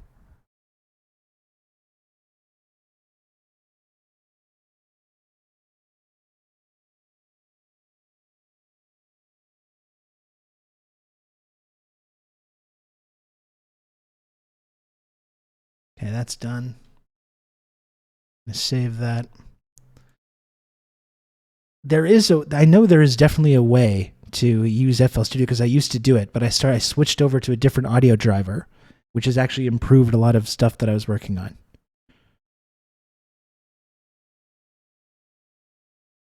Okay, where is it?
That's all. It needs a chorus there that comes after that part. It's got a bit of a vocal, but you can count on some me. work. You're gonna have good old Rob to talk you through all this. The vocal needs some work in that pre-chorus section. There's a very good hook there in the pre-chorus. I'm looking forward to sharing with people because that's actually quite good shit. Fart Party 69. Thank you for the 15 months of tier 1. Thank you, Fart Party. Thank you for that. It's true, the damn emojis almost sync up with the drums. I think it's around that tempo. I didn't check. In that emote, I'm playing drums to Easy Lover by Phil Bailey and Philip Collins. And I don't know if it's the exact tempo, but it's around that. It's like it sits a little bit more of the tempo.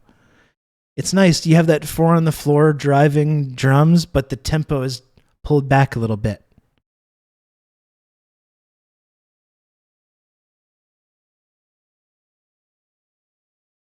Anyway, that's going to be good. That one's going to be good. I got a 128 BPMs for Easy Lover. I think this is 125. I believe it's 125. So yeah, very similar.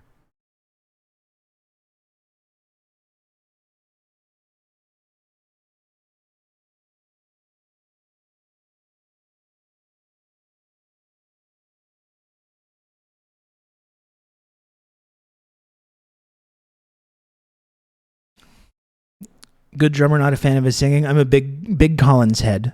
Big Phil Collins head over here.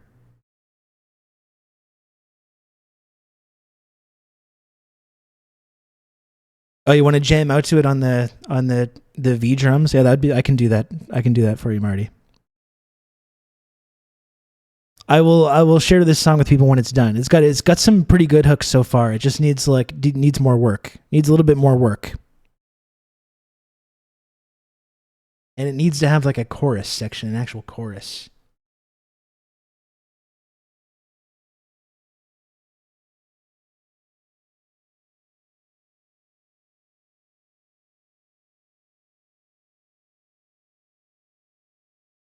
So that was one thing I worked on this weekend.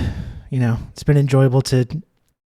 I get really fixated on these kind of creative projects when the actual moment comes, and I start really thinking about it a lot, and I get very focused on it and very fixated on it. So it was kind of fun to get back into that mindset this weekend to work on this track.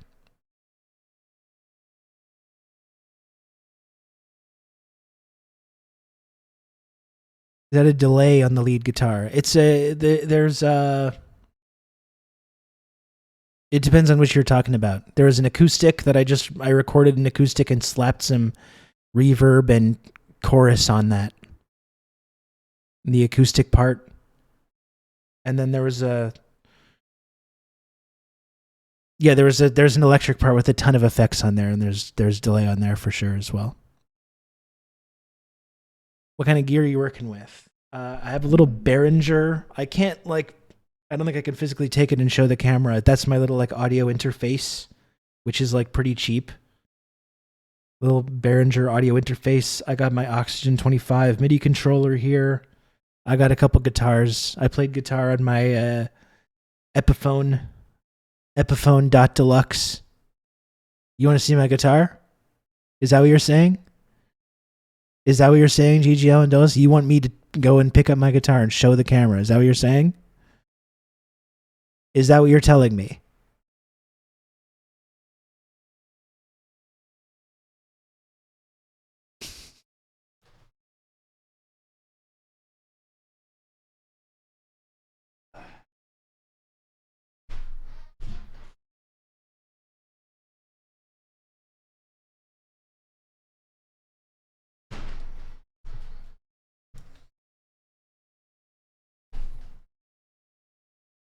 It's Gear Chat. This is what I usually use to record my guitar parts.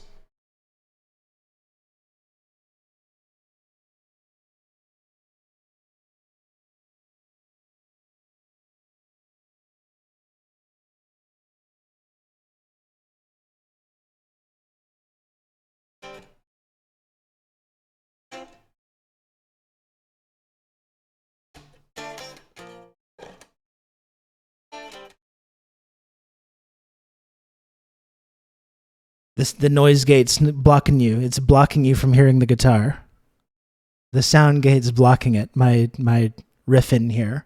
You're gonna have to trust me though. It's very good. Yeah, the drum machine is all just in the FL Studio presets. All the sounds are in there. What is it? It's an Epiphone Deluxe.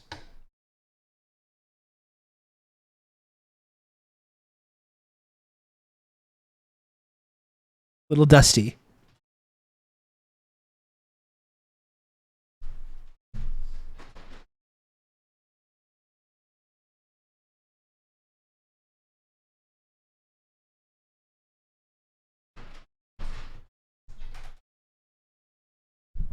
We also got this.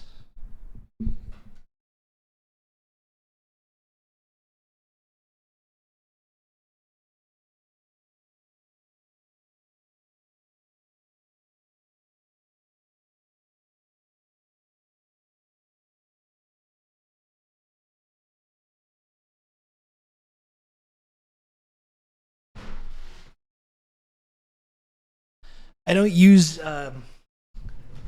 the Explorer as much for recording.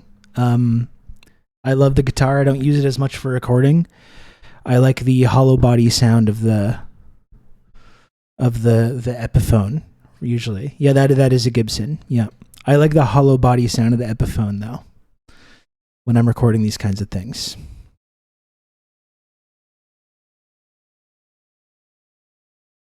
So anyway, here's Wonderwall. You know what? It's a good song. I know it's become a meme. It's a fucking good song.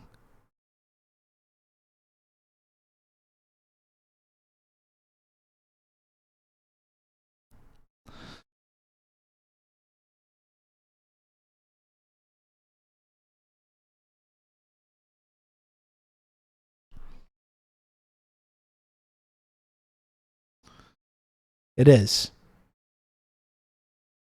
I was revisiting some Oasis the other day. They got some good tracks. There's just no getting around that. There's something admirable about these two brothers too that just fucking can't stand each other so much that they refuse to like make millions of dollars. Like they could reunite at any time and fill stadiums easily, but they just can't stand each other so much that they just don't do that. There's something I kind of admire about that. You know?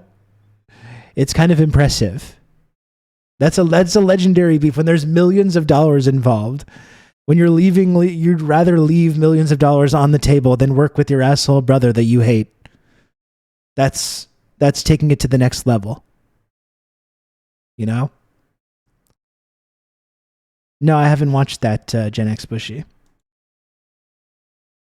Don't look forward in anger. More like, yeah.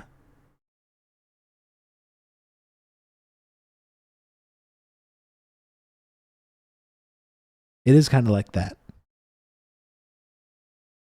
There's been an interesting flip as well where it's like, I think for a while it was like Liam Gallagher was seen as the problematic one and Noel was the level-headed one. And now it seems like it's kind of flipped. Now Liam seems like he's the voice of reason. He says a lot of stuff that I'm like, hell yeah, Liam Gallagher. And Noel seems like just a huge prick. That's been kind of an interesting thing that's gone on with the Oasis brothers. They're making bucks from being separated too. Nowhere near the same level, though, I don't think. Like, I know both of them have their own projects that they're doing. They're probably doing fine. But, like, if they actually got back together with Oasis, you know, they could be filling stadiums. They could do a whole world tour, stadium tour, probably.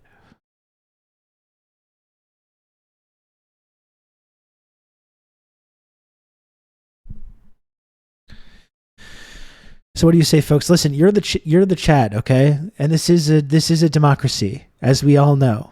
This is a democratic system. This stream. The question is like, should we watch some kind of like interesting video content, political thing, and try to pivot into like a more serious direction, or are we just doing this the entire day? Are we just chit chatting? Are we doing an entire day of chit chat? I got about another hour and a half to go, a little less.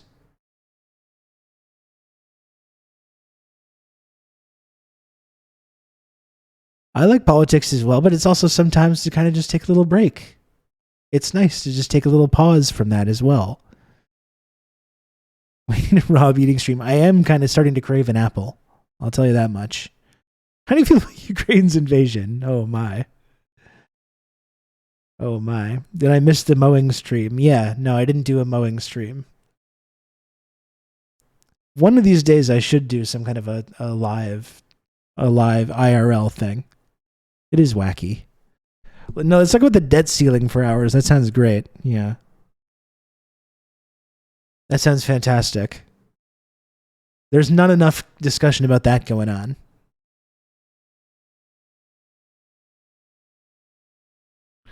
They literally did like a Reddit-style cross-border raid. I actually don't know if I know what you're talking about, Matt. I don't think I heard about this. Anyway, here's a mukbang stream. I do be eating pretty often on the stream. The only reason I didn't today is I messed up the timing. I ate something at like 11:30. I've talked about this before. I know you weird freaks love to see me chomping on sandwiches and pastries and beverages and noodles or whatever it is. But sometimes I don't time it properly. I don't eat in the morning, and then I get really hungry at around like 11:30, then I eat, and then I don't want to eat a big thing on the stream. And all these weird creeps in the chat are just like, oh, I wanted to see this guy fucking really gnaw on something here. Really slurp up some noodles or whatever it is. Whatever the food is. I know it's disappointing to people, but sometimes I just don't plan it properly. I am craving an apple, though. I will say that. I'll tell you that much. I miss the Rob Eats emote. I think we can do better. I think it was kind of funny. The novelty of the Rob Eats emote was funny for a little while, but I think we can do better.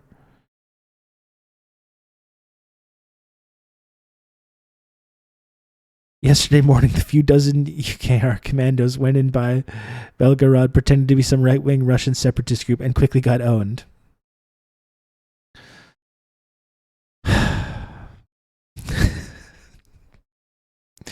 I guess that's not surprising. The result is not surprising.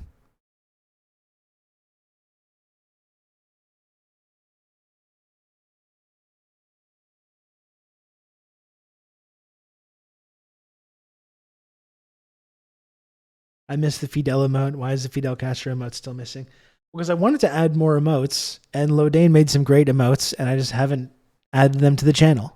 Because I develop mental blockages about stupid things that I could easily do, and then I develop mental blockages against doing them.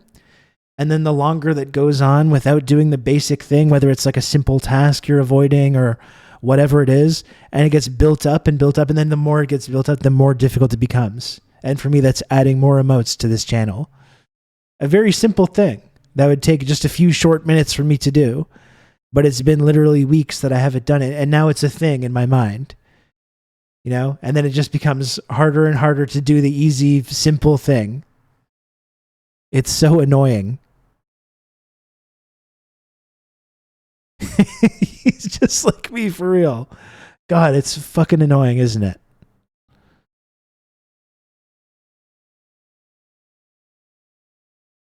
As a professional procrastinator, I understand your situation. Okay, good. Good. Like I mentioned the same thing about my health card. I got mailed the thing to fill out to get my new health card, and I lost the sheet. Somehow I lost the fucking form. I don't know how. And now, rather than just dealing with that and just printing out a new form, just that. Easy. It's easy to get these forms. It's not difficult. And now I'm putting it off.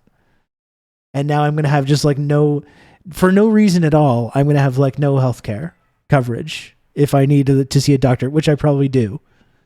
Considering I've been rotating my arm like this, you might have noticed, because I've got a fucked up elbow issue now. So now I'm going to just have no healthcare, despite the fact that there is still a somewhat functional social safety net in this province. And a somewhat functional single-payer healthcare system. And I'm just not going to do it because of the form, because I lost the form. It's so stupid.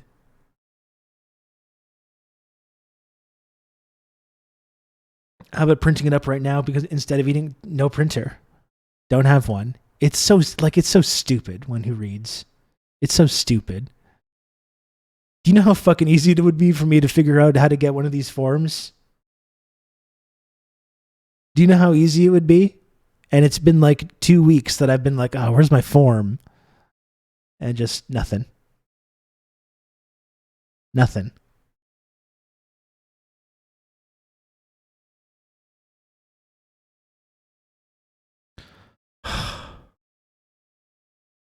You're laughing. Rob didn't print out the form and you're laughing.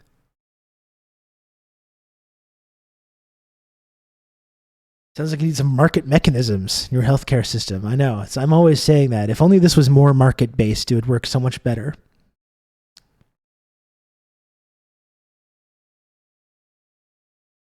I'm always saying this.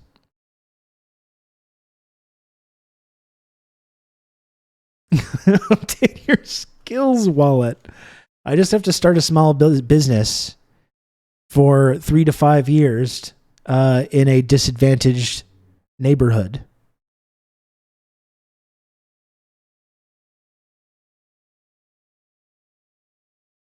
If only that. I could just do that. I could just simply do that. That simple thing that's just so easy to do.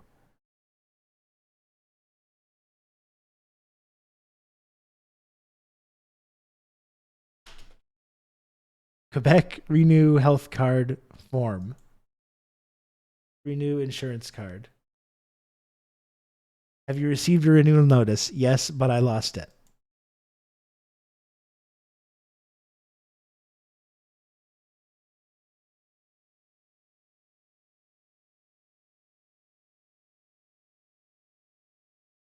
Order your personalized renewal notice form. You will receive it in the mail in 14 days. If I had done this 2 weeks ago, I'd be sitting pretty right now. I would be sitting pretty right now if only I had done this basic thing, what I just did right now, that again took 30 seconds. It did not take long for me to do. It did not take long for me to do whatsoever. If I had done this 2 weeks ago, I would have my form now.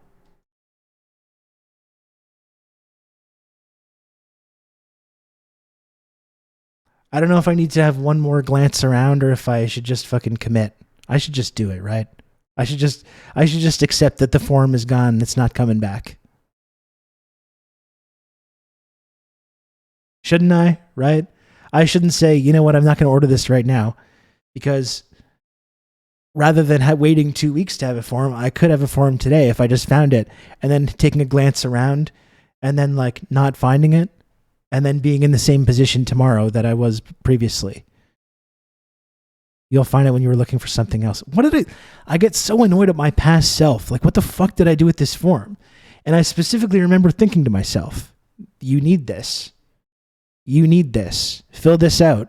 Put this somewhere where you're going to be able to finish this.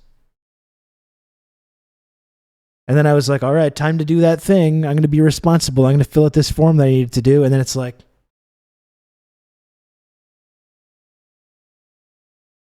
and I'm just thinking, like, what was my past self doing here? Start thinking now about future self. I have a hard time with future self. I'm not only do I not think about future Rob, I think I'm sometimes intentionally cruel to future Rob. You know those moments when you're like, I need to sleep or else I'm going to be absolutely miserable when I have to do like basic task tomorrow. And I was like, you know what? Fuck you, future Rob. How about that? How about I stay up even later? How about that? How about I stay up even later? What are you going to do? What are you going to do? What have you ever done for me, future Rob? My life is this constant stream of fuck yous that I'm getting from the past, being sent up the chain by myself. Not even from some other external thing. It's like it's myself. I'm sending little fuck yous up the timeline to encounter later in the future and be like, oh, there, thank you. Thank you, past Rob, for that.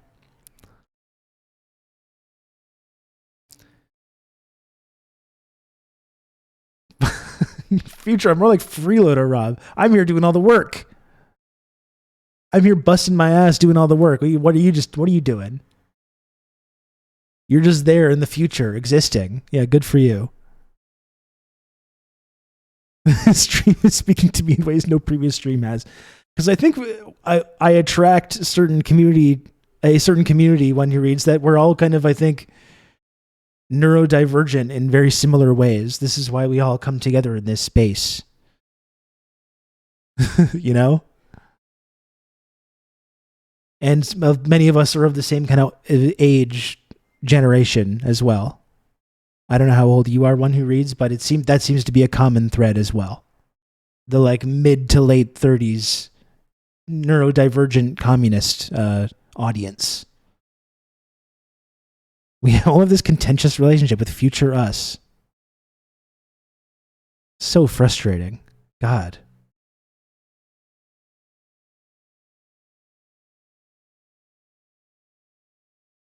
I think I have the opposite problem where worrying about future me causes paralysis to present me. I know that's a common thing as well. No, I don't have that problem.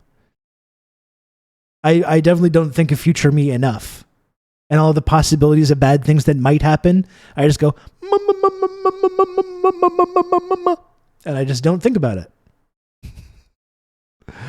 Or I'd be like, you know what? It's causing me kind of stress or anxiety to think about this.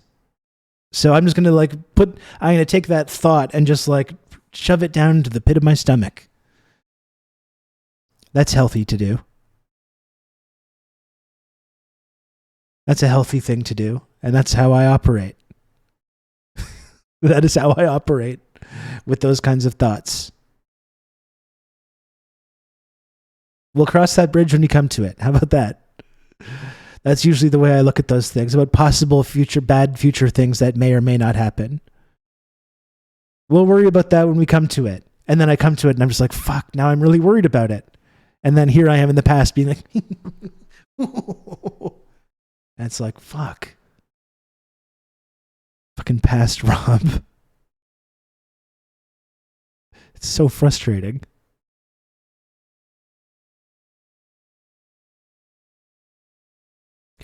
Flossing is a big one on this list. I recommend getting a water flosser, even though $4.10, I don't use mine enough.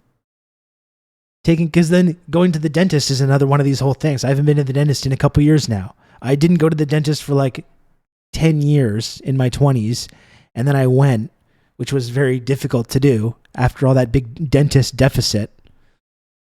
I went. It was shitty. They had to like do the whole thing where they clean under your gums and everything like that. Very, very unpleasant. And then I went regularly for like a couple years, and then I stopped again. So there's the dentist, but then it's like you'd be less stressed about that if you're just taking care of your teeth on a daily basis. On a daily basis. You know? Every day. And sometimes I don't do that enough. You know, I'm brushing. But I think nightly basis, you know? Water flosser. Brush. Don't be eating any other food after you do that. I find it's a good when I have been in those patterns, it's been like it's like mentally healthy for me, I think, to like get in this pattern with that.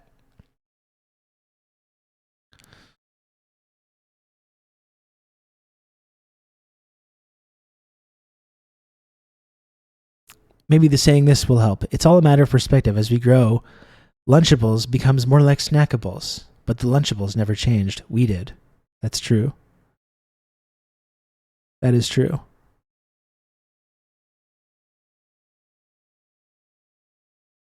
Very poignant. Very poignant stuff.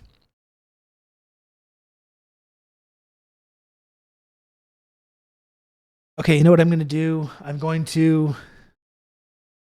to get my wallet so I can take out my previous health card and fill out this fucking thing so I can get my form in 2 weeks. Even though now I'm going to not have health coverage for like a couple weeks.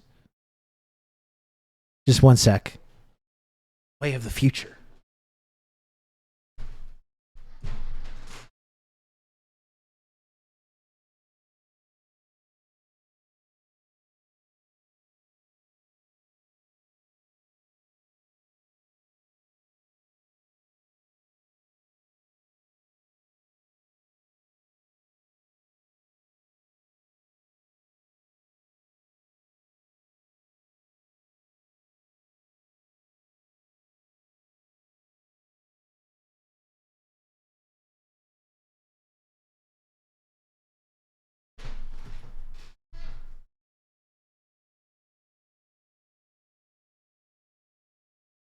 Why didn't I do this weeks ago? It's so stupid. It's really frustrating, seriously. So dumb.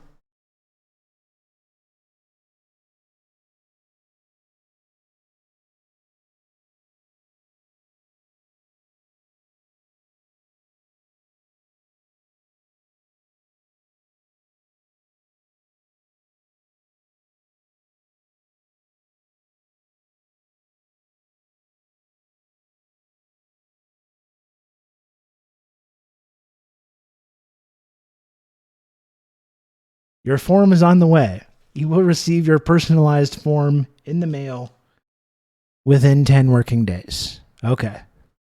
Are you happy?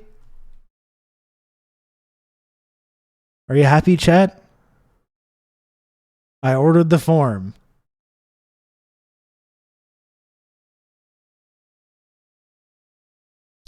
That's done. The next thing that I have to do that's stressing me out is I have to complete my son. I have to send my son's passport information. The question, Rob, are you happy? I'm a little bit happy.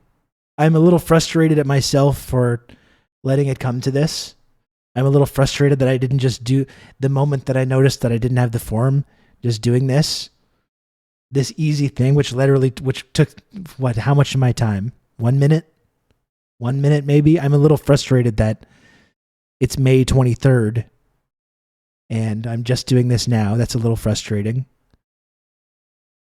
I do feel a bit better. Now I got to send in my son's passport information. I have everything that I need to do that, and I just need to fucking finish doing the forms and send that in. That's taken me way longer than it should have. That's my next thing. That's got to be in the mail tomorrow.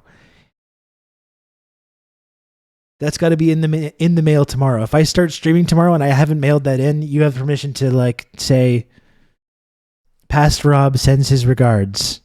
Okay? If I turn on the stream tomorrow and I have not mailed in my son's passport information, you have my permission to say these words. Past Rob sends his regards. I'm going to show that asshole. Okay? I've had enough of this guy. I've had enough of this Past Rob character. I'm literally in a similar boat, and it's even worse in my case. I'm now in a predicament that could have possibly been avoided. I can relate. It's just so frustrating, Sean. There's no like frustration, like that sense of like, this is my fault, you know? Whether it's some minor bureaucratic thing, whether it's something like in your life that has gone wrong, there's no worse feeling than be like, I did this, you know? I did this. I have no one to blame for this but myself. There's nothing quite like that feeling, you know? You're literally inspiring me right now to fill out some bullshit that I have been putting off. Well, I'm happy to hear that, Weenus. I'm happy to hear that. Denial can help. That's very true. It's not just a river in Egypt, as they say, as the saying goes. There's still relief. It still needs to be done. No, I know. It's just, it's frustrating for me, especially just in my own experience, having this sense of like, you know, why? Why am I doing this? It didn't have to be this way. Good reminder that I need to renew my passport. Yeah, you got to do that. I remember like when I first, started playing in bands, and because we had this van, I joined a band and we had this van. So the van went in my name, and because it was in my name, I was responsible for like parking it. And I was relatively new to Montreal. I didn't totally understand how the whole like parking system worked. And also you're in these narrow streets in the plateau in Montreal, driving this big fucking Ford Econoline van, trying to parallel park that at 2 a.m. to going on the proper side and stuff. And I racked up all these parking tickets. And then rather than just paying them, rather than just like paying the tickets or coming to some agreement with the city to figure out whatever, I was just like, I'm just not going to think about those. I'm just not going to think about those.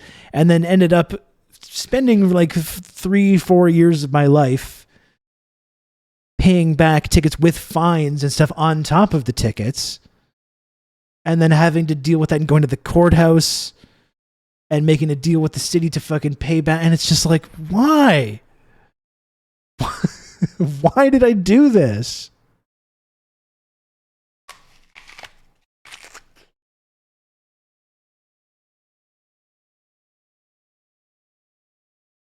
It's so frustrating.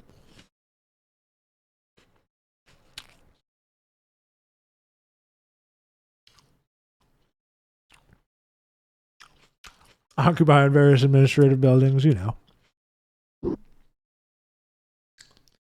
Tell you the truth, I don't remember much of it.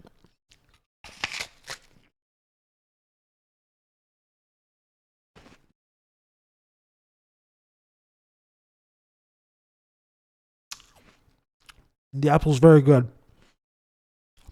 It's Honey Crisp. It's good. It's not too sweet. It's got a very satisfying crunch. It's juicy. Very good. Very good apple.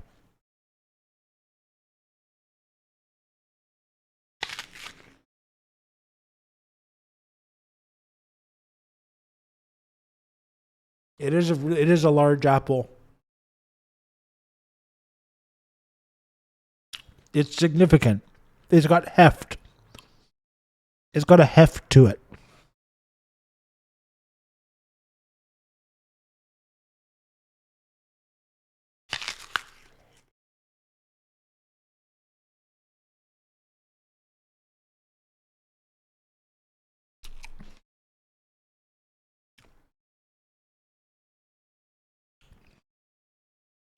Good. Good stuff.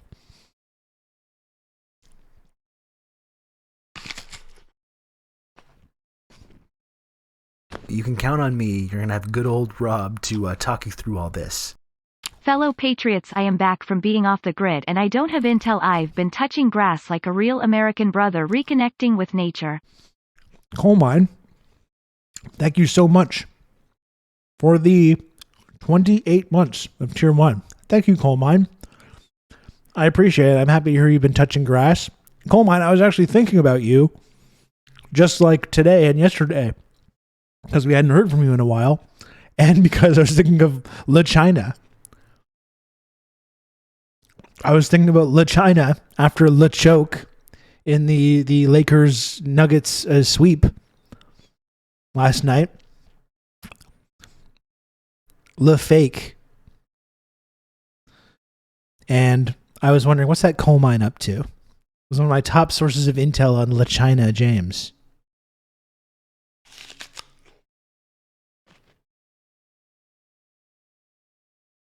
La Fraud. No, I know you can't put it on LeBron. I don't even hate LeBron as a player at all. He's one of the greatest to ever do it. But just the whole, like, you know, Bolden, those guys on, like, on the threads on Twitter, whenever James comes up and there's this guy going, La China, La Fake. And I find it enjoyable. I just find the meme enjoyable, especially La China is really funny. Just really funny to me.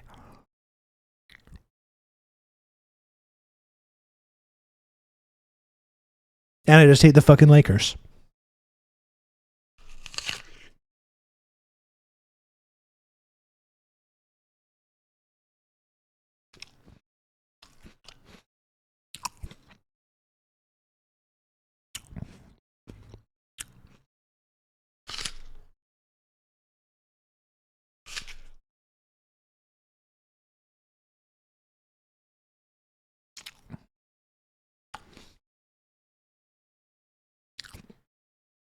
The amount of times he's been swept has to be a bit of a drag on his Jordan Kobe contention. I wouldn't put Kobe on that level.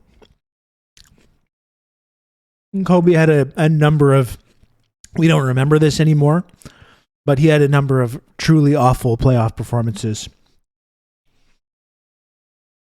as well.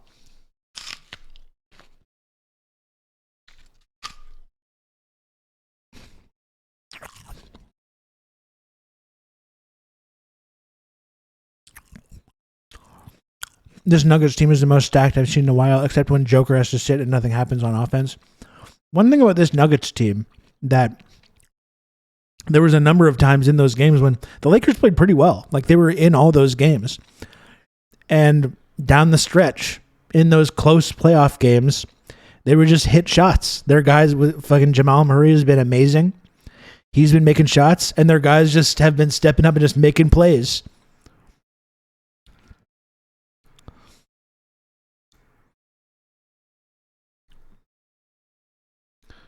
I've been busy with school and I was pissed that the refs screwed Golden State out of another opportunity for a ring. You got screwed than worse than Bret Hart ever did. I watched a bunch of that series, but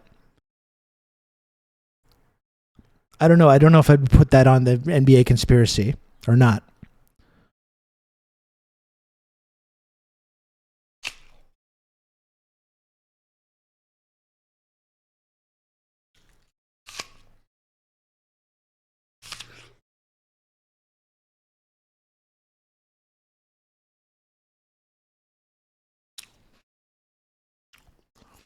MJ was drafted in 84 and didn't win a title till 91. Yeah, but once he was on top, though, he was unbeatable. When he got to that level, he was just, you couldn't beat him. No one could beat him. Until he walked away, like of his own. If he hadn't retired for 2 years, they would have won 8 championships in a row.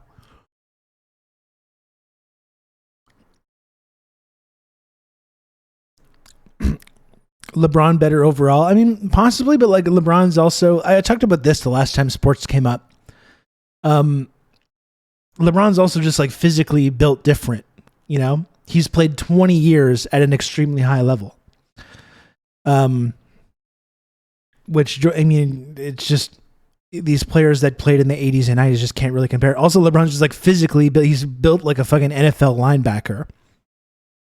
So gets more rebounds and played more, you know, wasn't just more of a scorer and a defender like Jordan, but actually like generates offense for the whole team. But frankly, Brian, I just grew up watching, and I hated him. Not to be clear, I was not some big partisan Jordan fan. I couldn't stand him. Growing up watching the NBA in the 90s and seeing Jordan just dominate every single year, I wanted him to lose. I was desperate for him to lose. And no one could do it. And that's why I'll always respect him as the GOAT.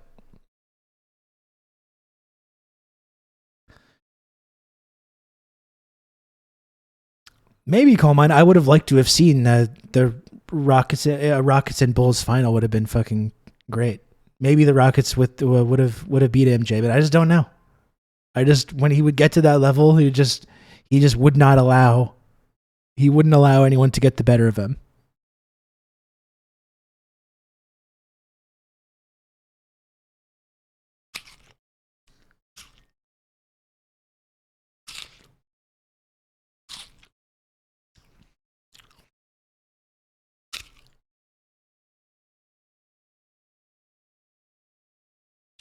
Is Jimmy Butler the NBA's Daniel Bryan? A little bit, maybe. Like he's definitely got the kind of like no one believes in me thing. Not one person picked the Heat to be like a championship contender in the East this year, you know? Not one person. Even a couple weeks ago when they were in the play-in tournament, not one person thought the Heat was getting out of the first round. Butler is a psychopath, and I love it. It's extremely entertaining. Honestly, it's so entertaining. These guys that are just totally obsessive lunatics when it comes to like winning and dominating people. You do have to kind of admire it. Where do you think Dylan Brooks is going? I don't know. I'm not sure. He kind of has like not a stench, but like it seems like he didn't really do himself many favors this playoff by just seeming totally out of his element, just like talking shit and not really backing it up. Like there's one thing about like being like, oh yeah, I want to play defense against LeBron and I want to do this and talking about like talking a big game. But then I think if you're going to do that though, you have to, when you lose, go and show up and be like, and talk about it. And just the idea that he was like talking shit and then just like leaving and just didn't want anything to do with the fallout for any of the shit that he was doing, that to me was kind of lame. If you're going to be one of those guys, and I respect a lot of those guys, those kind of brash, types. If you're going to be one of those guys, I think you have to be able to back it up, number one, like in the actual game, but also face up to it when all your big, bold predictions blow up in your face.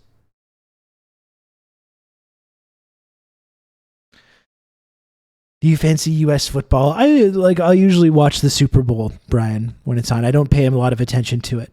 Usually I'll watch the Super Bowl. I like the snacks. I like enjoying some nice fried food and ice cold beer and watching the big game. I don't get super obsessive over it, though.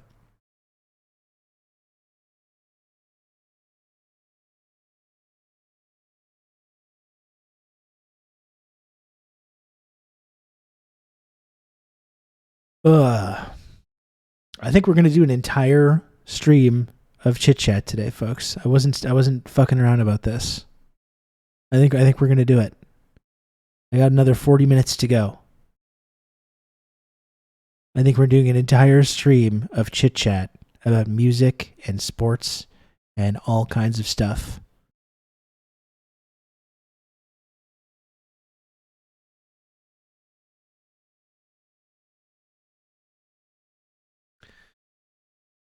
Biggest heel in sports? I don't know, Columbine. Let me think about it.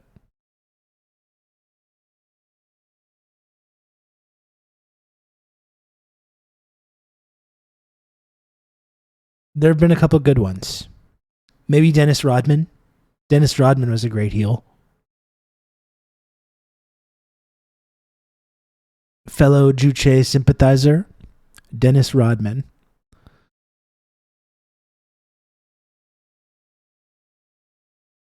Here's some nonsense. Ron DeSantis to announce his presidential campaign in a Twitter Spaces hosted by Elon Musk. Yeah, that sounds wonderful. It's so funny that Elon Musk is being like he's a DeSantis guy.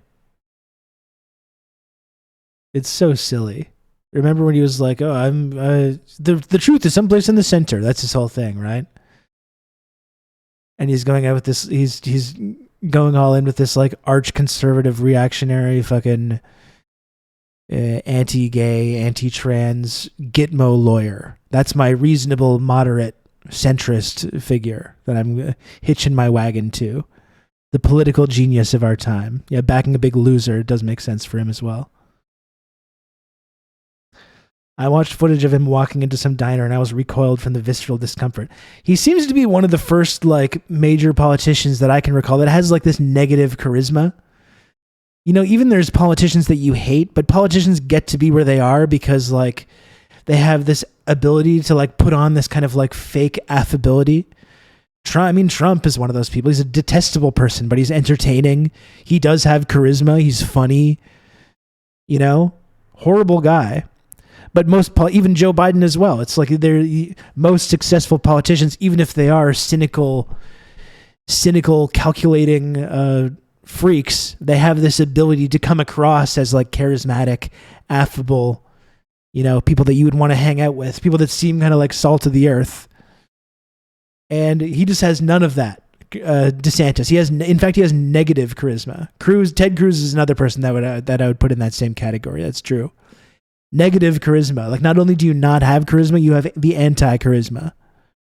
Yeah, I saw that you show into the diner. It just like makes you feel weird. It's just like, ugh. Ron DeSantis is a product of conservative media desperately wanting a Trump alternative. The guy has no charisma, runs a bad campaign, and he's kind of dumb. Yeah, that seems to be a big part of it. Right? They want so badly for the conservative movement not to be Trumpism, but it just is, though. It is. It just is.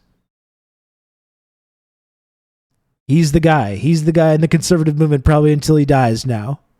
But this kind of like right-wing commentariat opinion column type, the anti-Trump conservatives, of which there's no constituency. There's not a constituency for it in terms of like voters.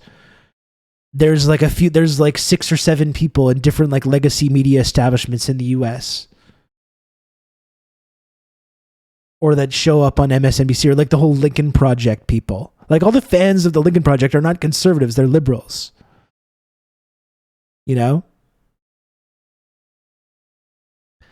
So yeah, it's like they're just trying to will this non-Trump conservative option into existence, but it just doesn't exist. It just does not exist. Hello, Karam. I don't think I've ever had to say that out loud. Thanks for joining the chat. We've been chatting all day. We've been chatting now for going on 2.5 hours here. They can't have a political leader who's independently powerful. They need to be blackmailable. Well, and I think Trump is kind of blackmailable too, but he's just like fucking Teflon. Like, he talked the whole thing with Trump, like, oh, I could shoot my opponent in the middle of Fifth Avenue and no one would care. That's the kind of thing. Like, there's plenty of stuff out there on Trump, right?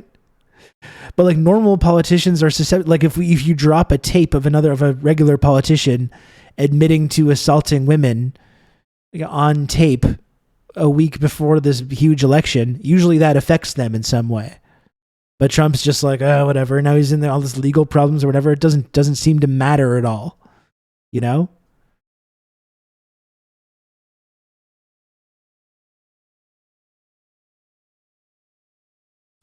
He's the head of a cult of personality. You can't change out the head of a cult. That's not how they work. And not that this community is a cult as well, but I would remind everyone in the chat and in this community to remember that whenever this talk about new Robs and all this kind of stuff starts coming up, I would want to remember that exact point. I think it's a very important point.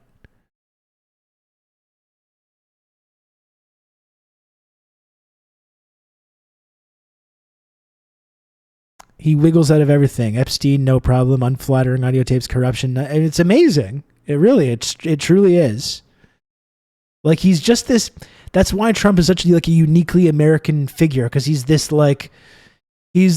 avatar for this very specific kind of like American mindset, where he's like the unearned wealth and power, total like cowboy bravado mixed with just like proud ignorance and all these things. And like, this is America. This is like the average American, you know?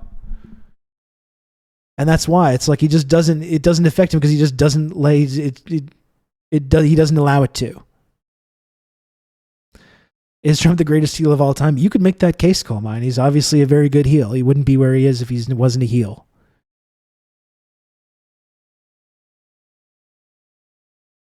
He healed his way all the way to the White House, so that's putting him in conversation for the greatest heel ever, for sure.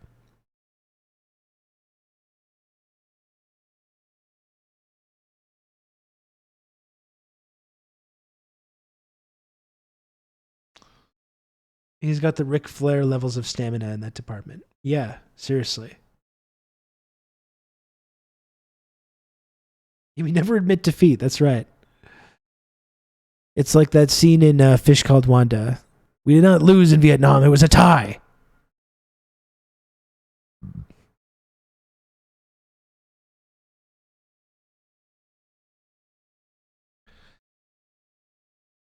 And Colemine, the greatest heel run in wrestling is Bret Hart 97. It's one of the greatest runs, period, for any pro wrestler. Yeah, and he did work himself into a shoot. Absolutely. Like, I think he just wanted some publicity. He wanted to sell more of his stakes or get more of people into his like Trump University scam or whatever.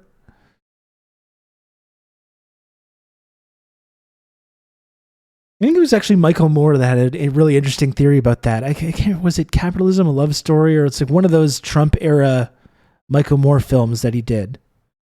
And I think he kind of talked about that, about how his first big rally, because remember the whole thing? Because like Trump ran in 2012 and like no one really cared. He was just kind of a joke, kind of an afterthought. And he came out and gave that whole speech about Mexicans being rapists and everything, and just everyone, that was the moment that he was supposed to be finished, right? That was supposed to be the end of it. And he talked shit about John McCain, and everyone in the media said like, oh, this is so terrible, this man, how dare he say these things? And like a bunch of people got really justifiably angry about his comments about immigrants and everything like that. And then he noticed he did the first rally after that, after all that stuff had happened, and you could see him like on the stage seeing the, he did run in 2012. He was out or he didn't even make it to a primary, but he definitely did run, Colemine. I remember I was paying attention to it. And then they had this weird thing when like all these other Republican presidents had to like go and get his like approval or endorsement or whatever. But he did, that's the whole thing. He did run in 2012 and it was a total afterthought. Like no one cared. And there's this moment in that first rally that he did after, and you can literally see him on stage, like looking around at all the people just like going crazy and cheering for him, and how that was like increasing his popularity. And you can see this like switch going off in his brain, like in real time. And he's like, I kind of like this. And the rest, as they say, is history.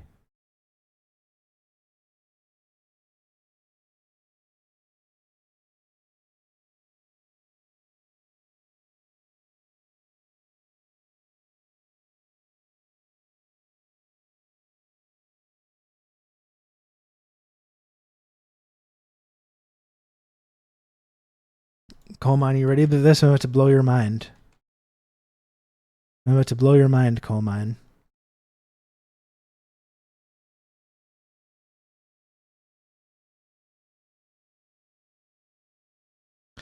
Coleman, you're a Zoomer, okay? Listen, I've been paying attention to this shit for a while now. Okay, I'm not some spring chicken here. I'm not one of these Johnny come latelys. Shit, I don't want that.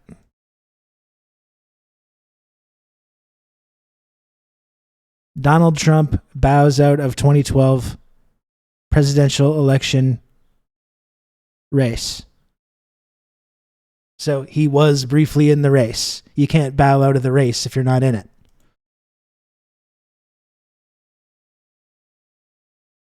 And that's my whole point, though. No one really cared. It was just a joke. It was just a big joke, and that's what it looked like was going to happen in 2016. It was just like, oh, Trump's doing another like vanity run, and everyone's going to laugh at it. He's going to say a bunch of stupid shit. He'll laugh. He'll sell some books or whatever, like the Trump media thing that he's doing. You know, he'll get some leverage for the new season of Apprentice or what have you. And you can see this moment in that first rally when it's just like, oh, this is actually starting to work.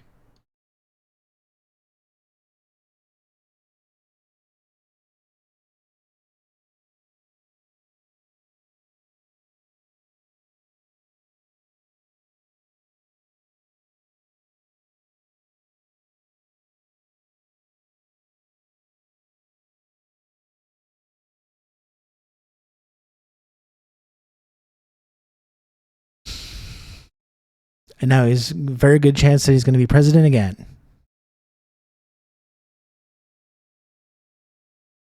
It is going to be a pretty incredible result if that is what ends up happening in 2024.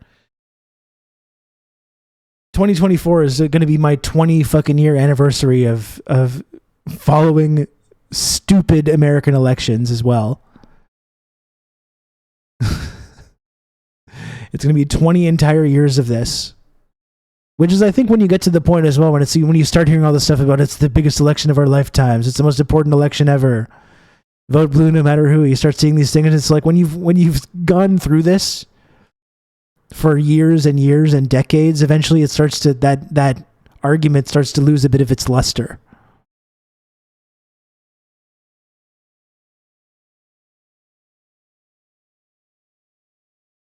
Trump wins against anyone. I don't know. Like, again, I'm not going to make any predictions about it. I'm not going to make any predictions, but I think there's a good chance that he'll beat Biden, and that's if Biden's able to do it. That's if there's not some kind of like big economic collapse that happens that we've been kind of like thinking about now for, you know, years, that just keeps getting kicked down on the road. You know? Even in current conditions now, I think it's certainly not a done deal for Biden. And if things get worse, if something else happens, then he's going to be in very real trouble. If he's even able to do it, you know, he might not even be able to run. He's super fucking old. Imagine if it's Pete. Imagine if all this PR, but Pete, that's what that's for. It's like, oh yeah, we're running Pete instead. I'm sure he would do very well against Trump.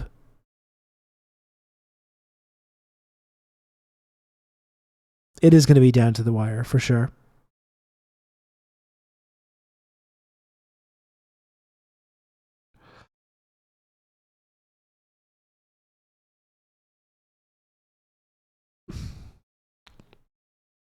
Pete Buttigieg.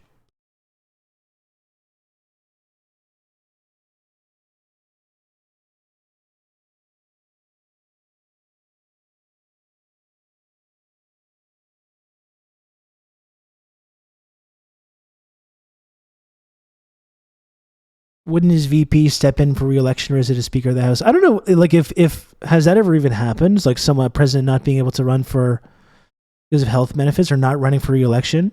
How did they figure it out when it was LBJ? Did they have like a primary? I think there was a primary, wasn't there, in '68 to determine who the Democratic nominee would be? How did that work? I judge his booty to be cooked in that hypothetical election. Couldn't agree more.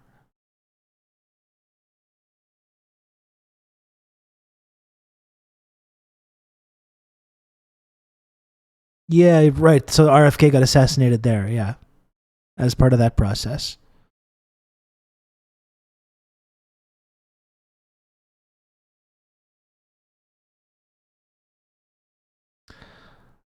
I feel like Trump's going to pick Nikki Haley, probably. It's going to be probably Trump and Nikki Haley. Isn't there some other, like, female conservative governor that's a possibility as well? It's like the governor of, like, fucking Montana or something. I don't think it is Montana, but it's like a Montana. But hasn't the DNC already said, no, we're not going to run a primary? But I mean, I feel like the calculation would change if for like health reasons. Kristi Noem, I think that's who I'm talking about. Yeah, that's right. Yeah, that's who I'm referring to. Like, certainly the calculation would change if for some reason Biden couldn't run for like health reasons. As of right now, I'm still planning on going to the conventions, by the way. If you ever want to, like, if you've ever had the thought in your mind that I'd really like to hang out with this Rob Rousseau guy, if you're one of these sad individuals, you may have a chance to do that. Because I am still planning on going to at least the Democratic convention. I might try to go to both to make it like a work thing.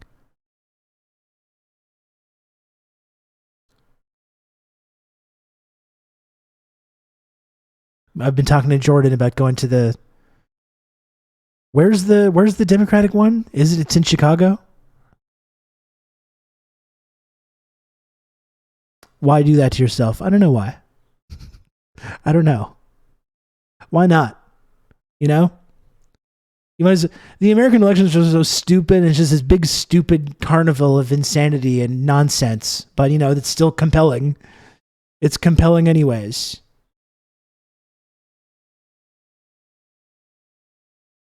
And just as a journalist, if that's how you want to refer to me, a journalist, a commentator, you cover elections, like my guy Hunter S. Thompson. Just go and envelop yourself in the insanity of it.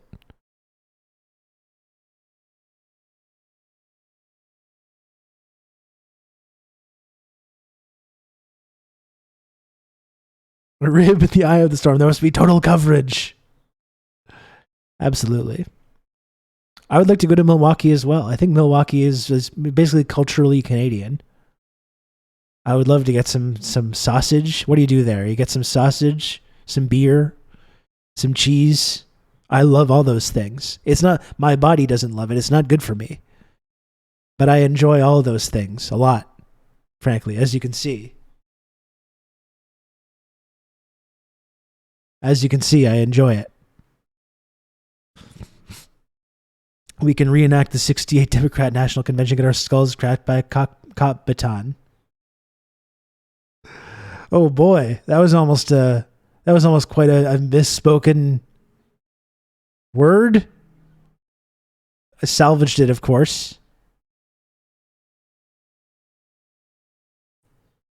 Milwaukee had a socialist mayor at one time. I know that. I know that from learning from Wayne's World.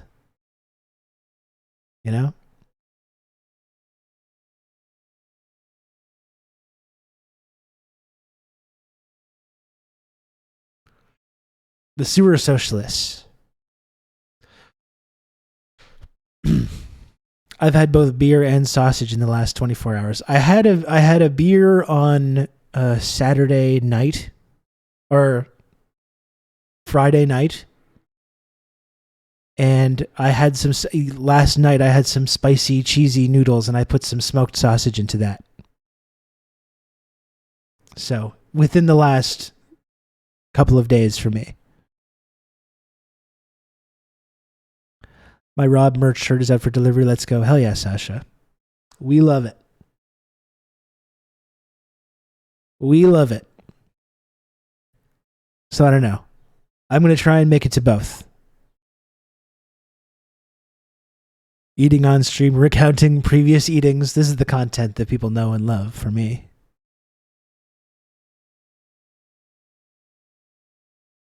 What famous food does Chicago have? They have those dipped sandwiches. The beef sandwiches with the dip. That's one, right? You got deep dish pizza as well. Chicago style, which is not my preferred style, but I still would like to try it. Yeah, an Italian beef. That's right. Good Mexican food in Chicago too. Got some very good Mexican food.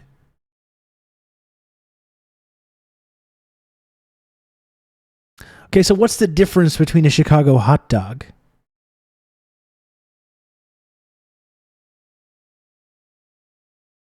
Smoked sausage and mac and cheese. It's not actually mac and cheese cinnamon challenge. It's that buldak ramen. It's like a spicy, cheesy ramen noodle. And I threw in some extra mozzarella and some smoked sausage into it and some green onion. It was very good. Very spicy though. Hot dog has peppers and poppy seed bun. I would definitely like to try that. Like, definitely throw in some nice ketchup on there, obviously. No, it's the one who reads, it's Buldak. Buldak. Buldak. Obviously, throw some nice ketchup onto that Chicago-style dog. Of course. As is tradition. It has celery salt on the Chicago dog. Oh, that sounds interesting.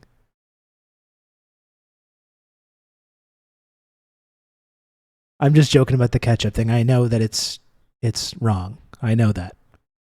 The hot dog is topped with yellow mustard, chopped white onions, bright green, sweet pickle relish, a dill pickle spear, tomato slices or wedges, pickled sport peppers, and a dash of celery salt. That does sound tremendous.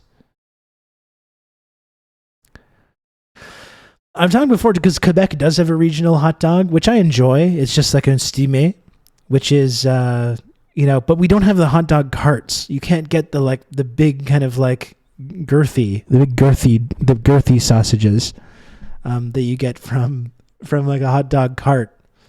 It's just like a regular hot dog steamed. You get some mustard, relish, chopped onions, and choux, like cabbage, coleslaw on there. Very good. But it's not it's not the same thing as from the cart. You don't have to steam it outrun. That's the traditional style, but you can get it grilled as well. You can get it grilled as well, which is also good. But just le steamé is the style traditionnel.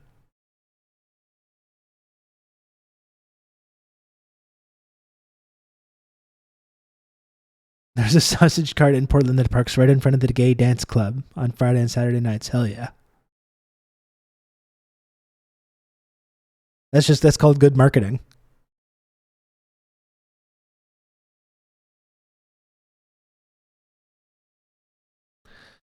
There's a stand in Austin, Texas called Best Worst, and it always made me giggle. I had some great food when I was in Austin. I remember I went to one of these like hole in the wall barbecue joints, which was so great. And I remember just like we got our food and we were like, we didn't know if there, like usually I thought we were supposed to get a bun or something or some kind of bread component. And we inquired about it and the guy just he threw a thing of Wonder Bread at us, just like a package of Wonder Bread with contempt. It was very good. It was very good barbecue.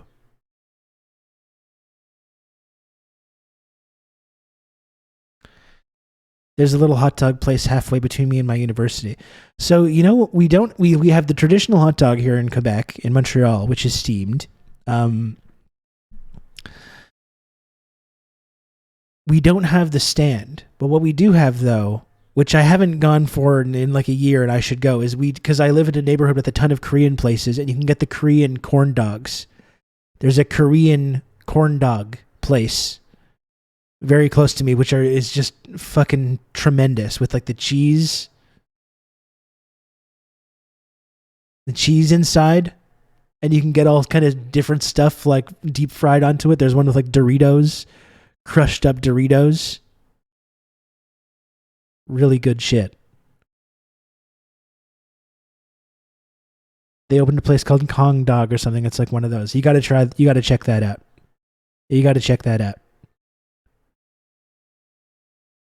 Yeah, it's been a while since I've been there. I think it's about time that I make another trip to this place.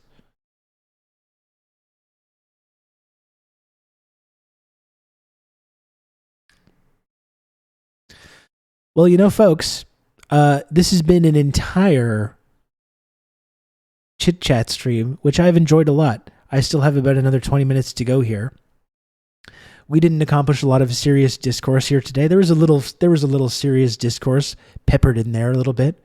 Just a little sprinkle of serious you can count discourse. On me. You're gonna have good old Rob to talk you through all this. Tomorrow, though, we will be talking about very serious subject matter, foreign policy, Russia, Ukraine. We're going to be talking with Dimitri Lascaris tomorrow on the stream. Gen X Bushy, thank you for the 2 gifted subs. Thank you so much for those. Very, very kind of you, all the support, Gen X Bushy. So tomorrow, serious discussion. There'll be a little chit-chat as well, of course. You Obviously. Can count on me. You're going to have good old Rob to talk you through all this. Chatters, let's insensitivize more chit-chat with some slubs. Thank you, Bolden, for the 21 months of Tier 1. And that's what I would say, folks. If you do enjoy, it hasn't been a serious stream, but if you like the chit-chat, if my talk of my weird neurodivergent tendencies, if you find that helpful in some way,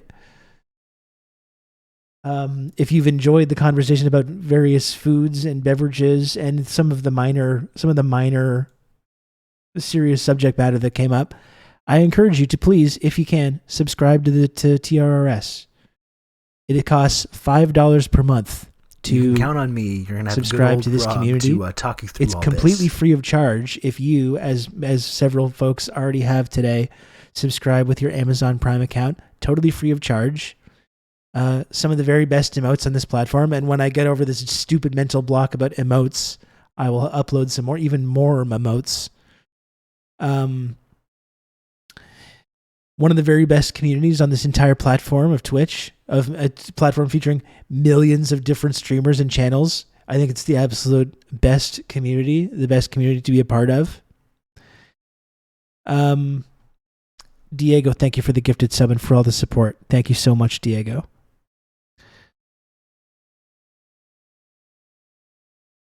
So if you can, folks, please subscribe if you enjoy this content. The only way that I'm able to keep doing this show on twitch.tv every single day is with the support of people in the community and the folks that tune in and listen and watch the stream. So if you can, please subscribe, or as one who reads is saying, with a little extra money, you can gift rib slubs to your comrades who can't make that commitment. There's plenty of lurkers and chatters and non-subbed community members out there as well. So please, if you can, subscribe to the show, support Twitch's only triangle-shaped, two-dimensional friendship access and trickle-down clout tiered reward system.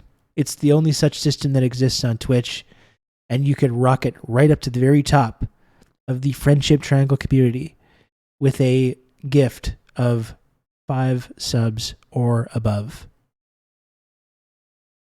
Don't say momotes. I did kind of say that, yeah. I did kind of say it.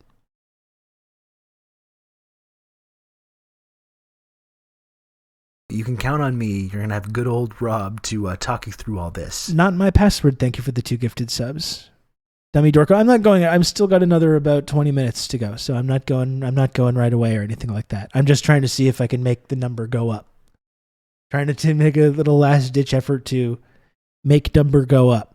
despite the fact that I've just kind of talked around and bullshitted with all of you today. But you know what? I enjoyed that a lot.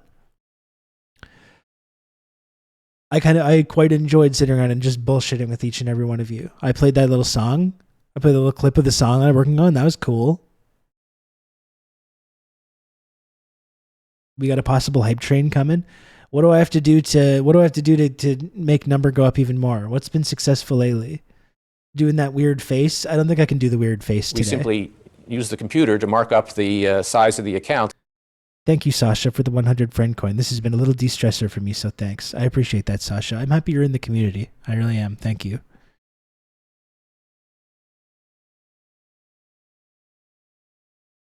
Burying yourself in dirt with just your head sticking out. That could be a fun little bit. Yeah. That could be a fun little bit to do. I did the dinner party. The dinner party vibes. That was kind of fun. No staring into our souls till someone subs. I just don't know if I have the energy for that today. We do have a level 2 hype train going, folks, though. 44% of the way through this level 2 hype train. Should I put on the little jazzy...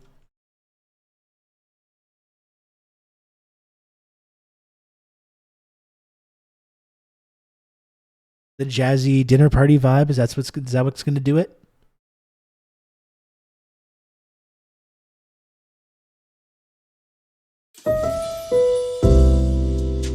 What about this?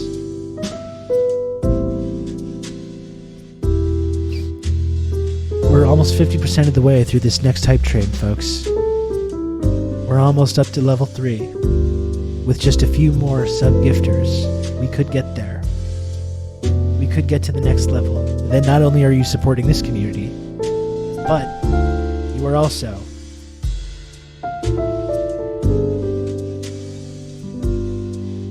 the main thing that you're doing is supporting this community, but you're also getting access to even more emotes. The hype train emotes from Twitch. We all love little pictures. We all love our tiny little images, don't we?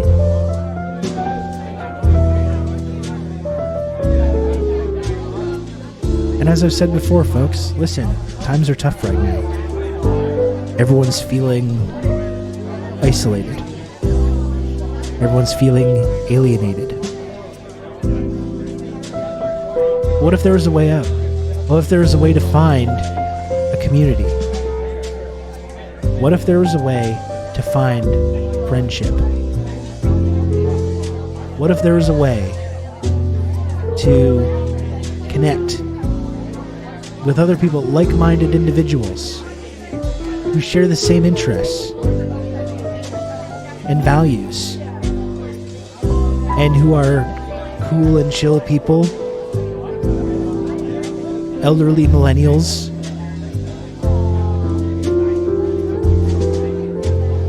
who also happen to sympathize with and uphold the principles of Marxism-Leninism. What if there was such a community? And I'm here to tell you right now, folks, this is that community. And since I started doing this pitch, we still got nothing. It's the best cult I've been a part of, and that's saying something. Again, it's not a cult. It's important to point that out. It's important to point that out. It's not a cult. Okay? It's not a cult. It's not a pyramid scheme. It's not a psyop. It's not being funded by weapons contractors. Okay?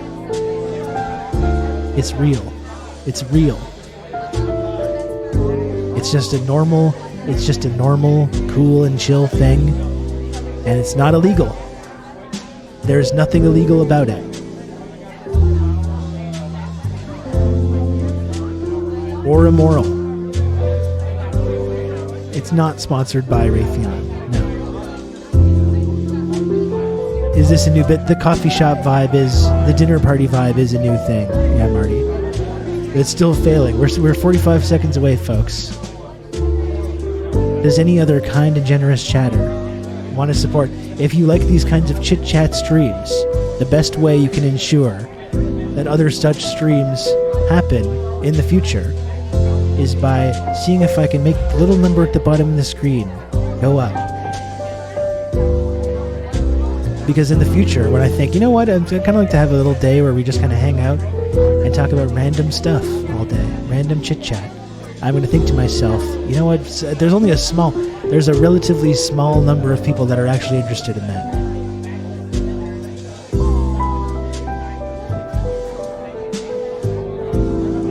That is true when he reads. That is true. You can count on me. You're going to have good old Rob to talk you through all this.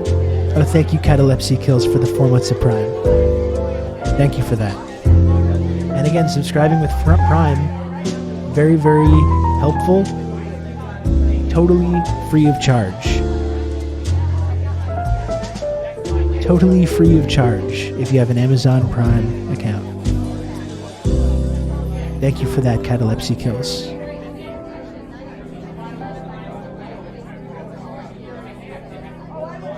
No need to apologize, Dummy Dorko. No need to apologize. As I've said many times, you know, having this Twitch stream, you're just kind of like obligated to, and it's gamified in such a way to like totally fucking take over your brain to fixate on making the little number go up every day. But zero need to apologize for anyone that's just like is not able to support the community to the same extent. To be perfectly honest, I'm very happy to have you all here regardless. I really am. So please do not worry about it. But I still have to take these moments during the stream to just try and make the little number go up.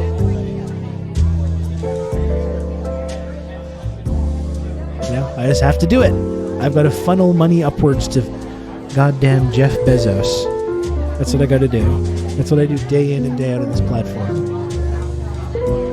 I'm helping fund this guy's like vanity space exploration projects.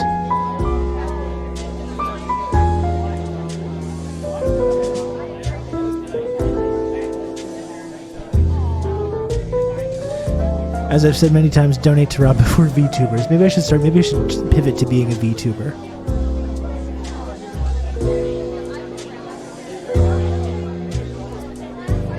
People would like that, I think, if I started doing that. TRRS is not a pyramid scheme, but Twitch.tv is. That's the unfortunate reality, yes. That is the unfortunate reality. Hey, a little worm character, that would be fun.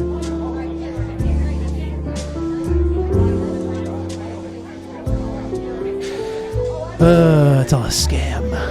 It's all a scam, Sean. You can count on me. You're going to have a good old Rob to talk you through all this. Dummy Dorko, thank you for the gifted sub. I appreciate that, Dummy Dorko. Thank you for that. And I wish I'm going to comment on this every time, and I wish I did not have to manually update my sub counter now. It's not good that I have to do that. It's very frustrating.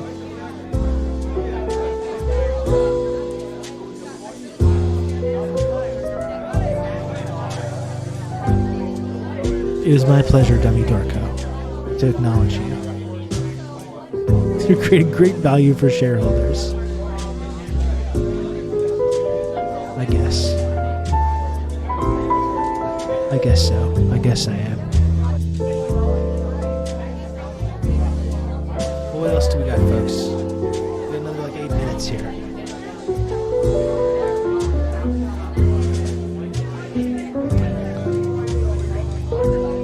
Should I just sit here and scratch my head with this scratching device? Is this content that people want to engage with and subscribe to?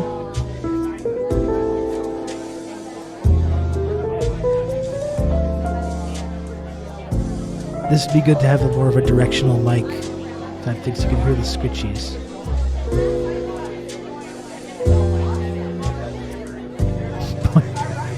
Point at us threateningly.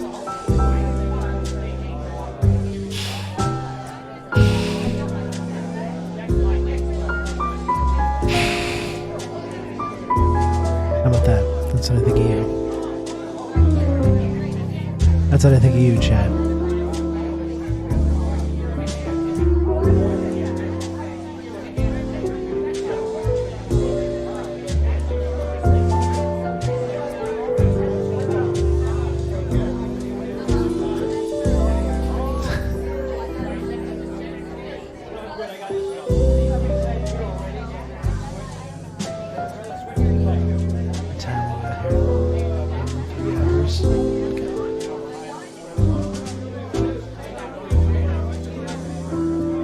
What else do we got? Any other things we missed chit-chatting about? I think I covered a lot of territory. I covered a lot of territory with the chit-chat today.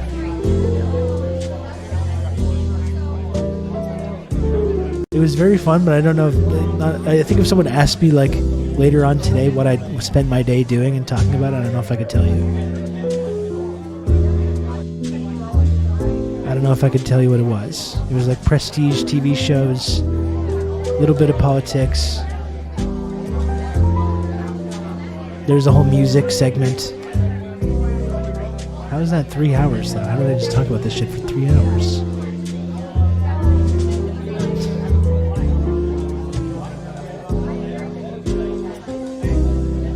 Did the Celtics win one or another sweep?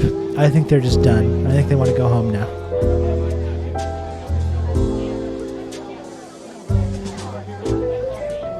I think they're done. Is the game tonight? It's tonight, right?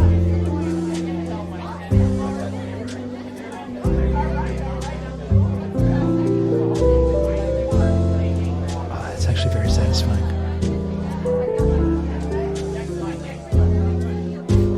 Sorry, my stupid Slavi-Ukrainian joke is getting old, Rob, and I'm really just frustrated that actual socialist spaces on Twitch are plentiful but so minuscule. Yeah. Yeah, it's, I've talked about it, Diego. It's frustrating.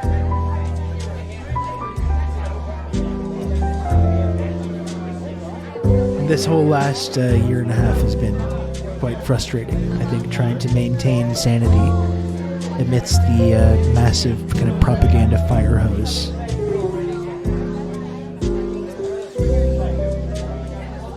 I'm realizing, Bolden, it's too late. I should have had like a live thread for all these games like 3 weeks ago. You can count on me. You're gonna have good old Rob to talk you through all this.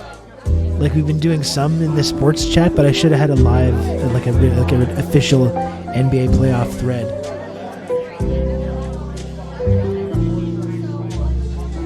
Thank you, Diego, for another gifted sub.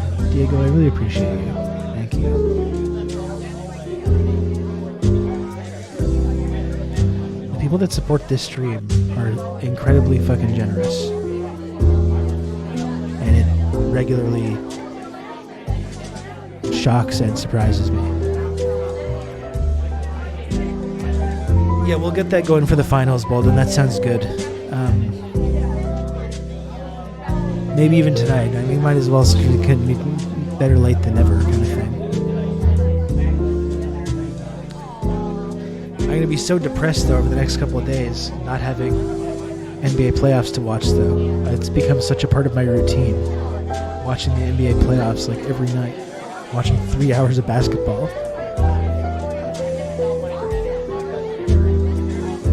I'm going to be kind of sad.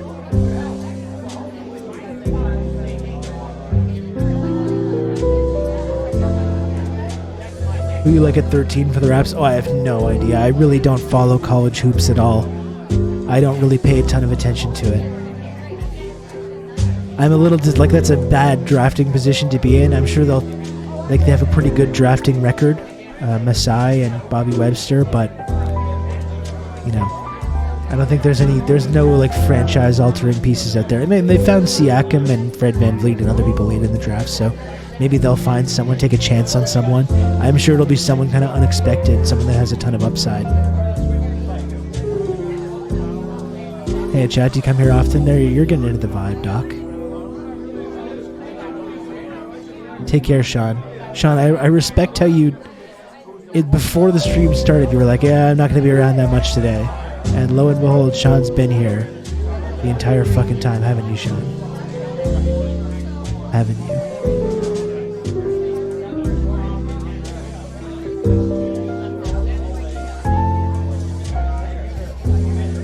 But I appreciate it. Yeah, I am going to go back to Cyber Rob, a human person. I am going to.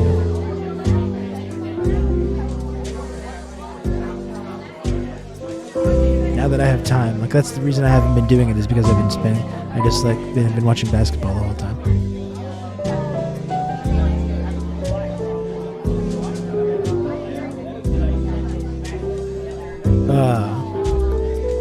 I know people in the community love when I do that bit where I stare into their souls and speak to them directly, like this, as I'm doing to you right now. Yeah, you. Yeah, I'm talking to you. Yes.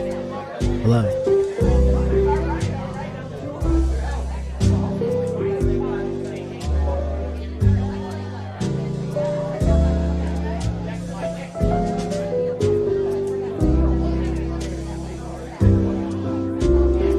I know what you did.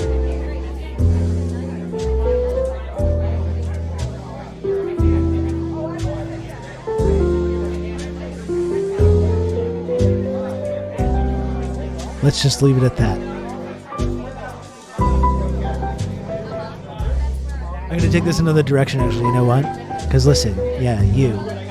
I know what you did. I know all about it. And you know what? It's okay. You can't change what happened in the past. Alright? That thing that you're thinking of right now, it's okay. It's water under the bridge. I know that you can be better. And I know that you're going to be better. Because I believe in you. You're not defined by your choices that you've made in the past, okay? You're defined by your actions right now. I believe in you. It's gonna be fine.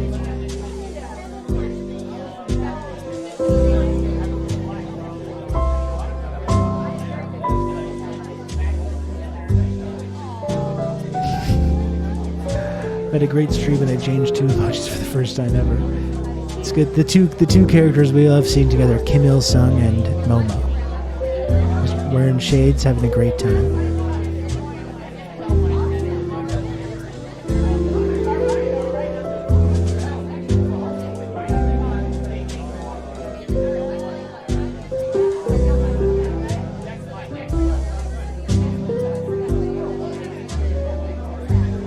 Well, I gotta go soon.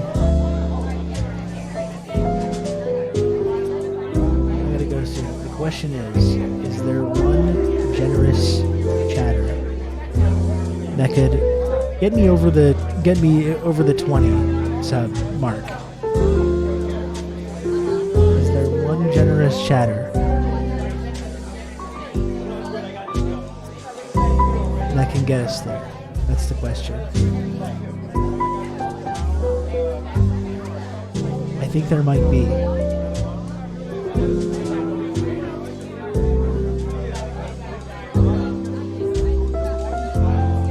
Just might be.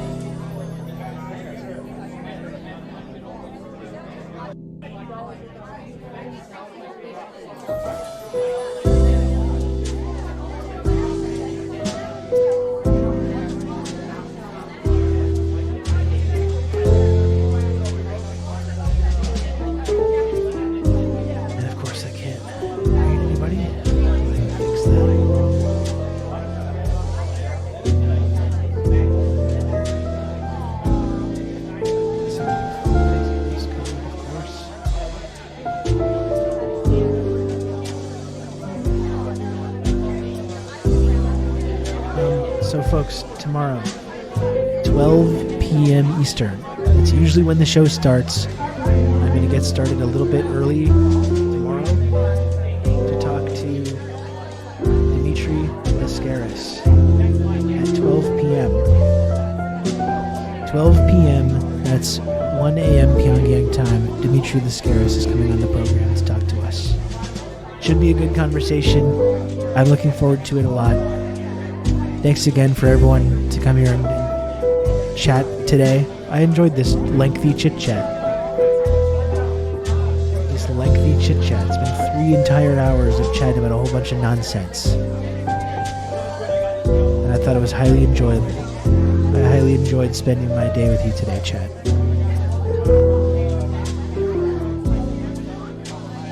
Goodbye.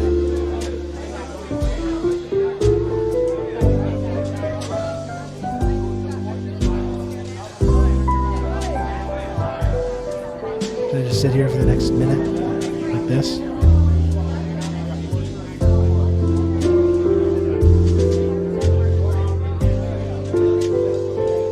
I could just click the button, but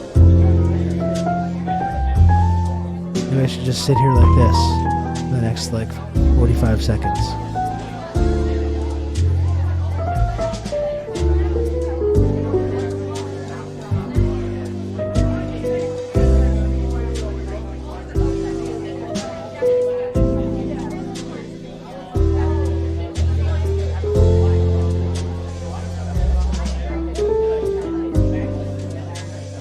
Really long time.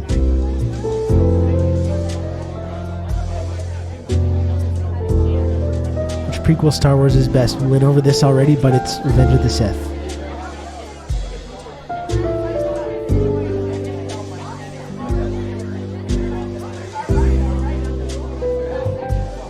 Did I raid here? Now my whole raid message just went away. Am I offline now? I don't even know.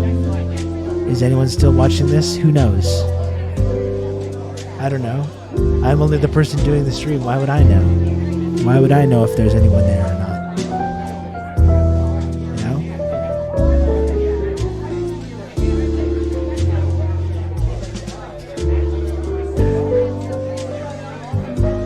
A very functional raid command. Okay, well thanks folks. I'm going to end the stream now. It's been a pleasure. I'll talk to you later. Goodbye.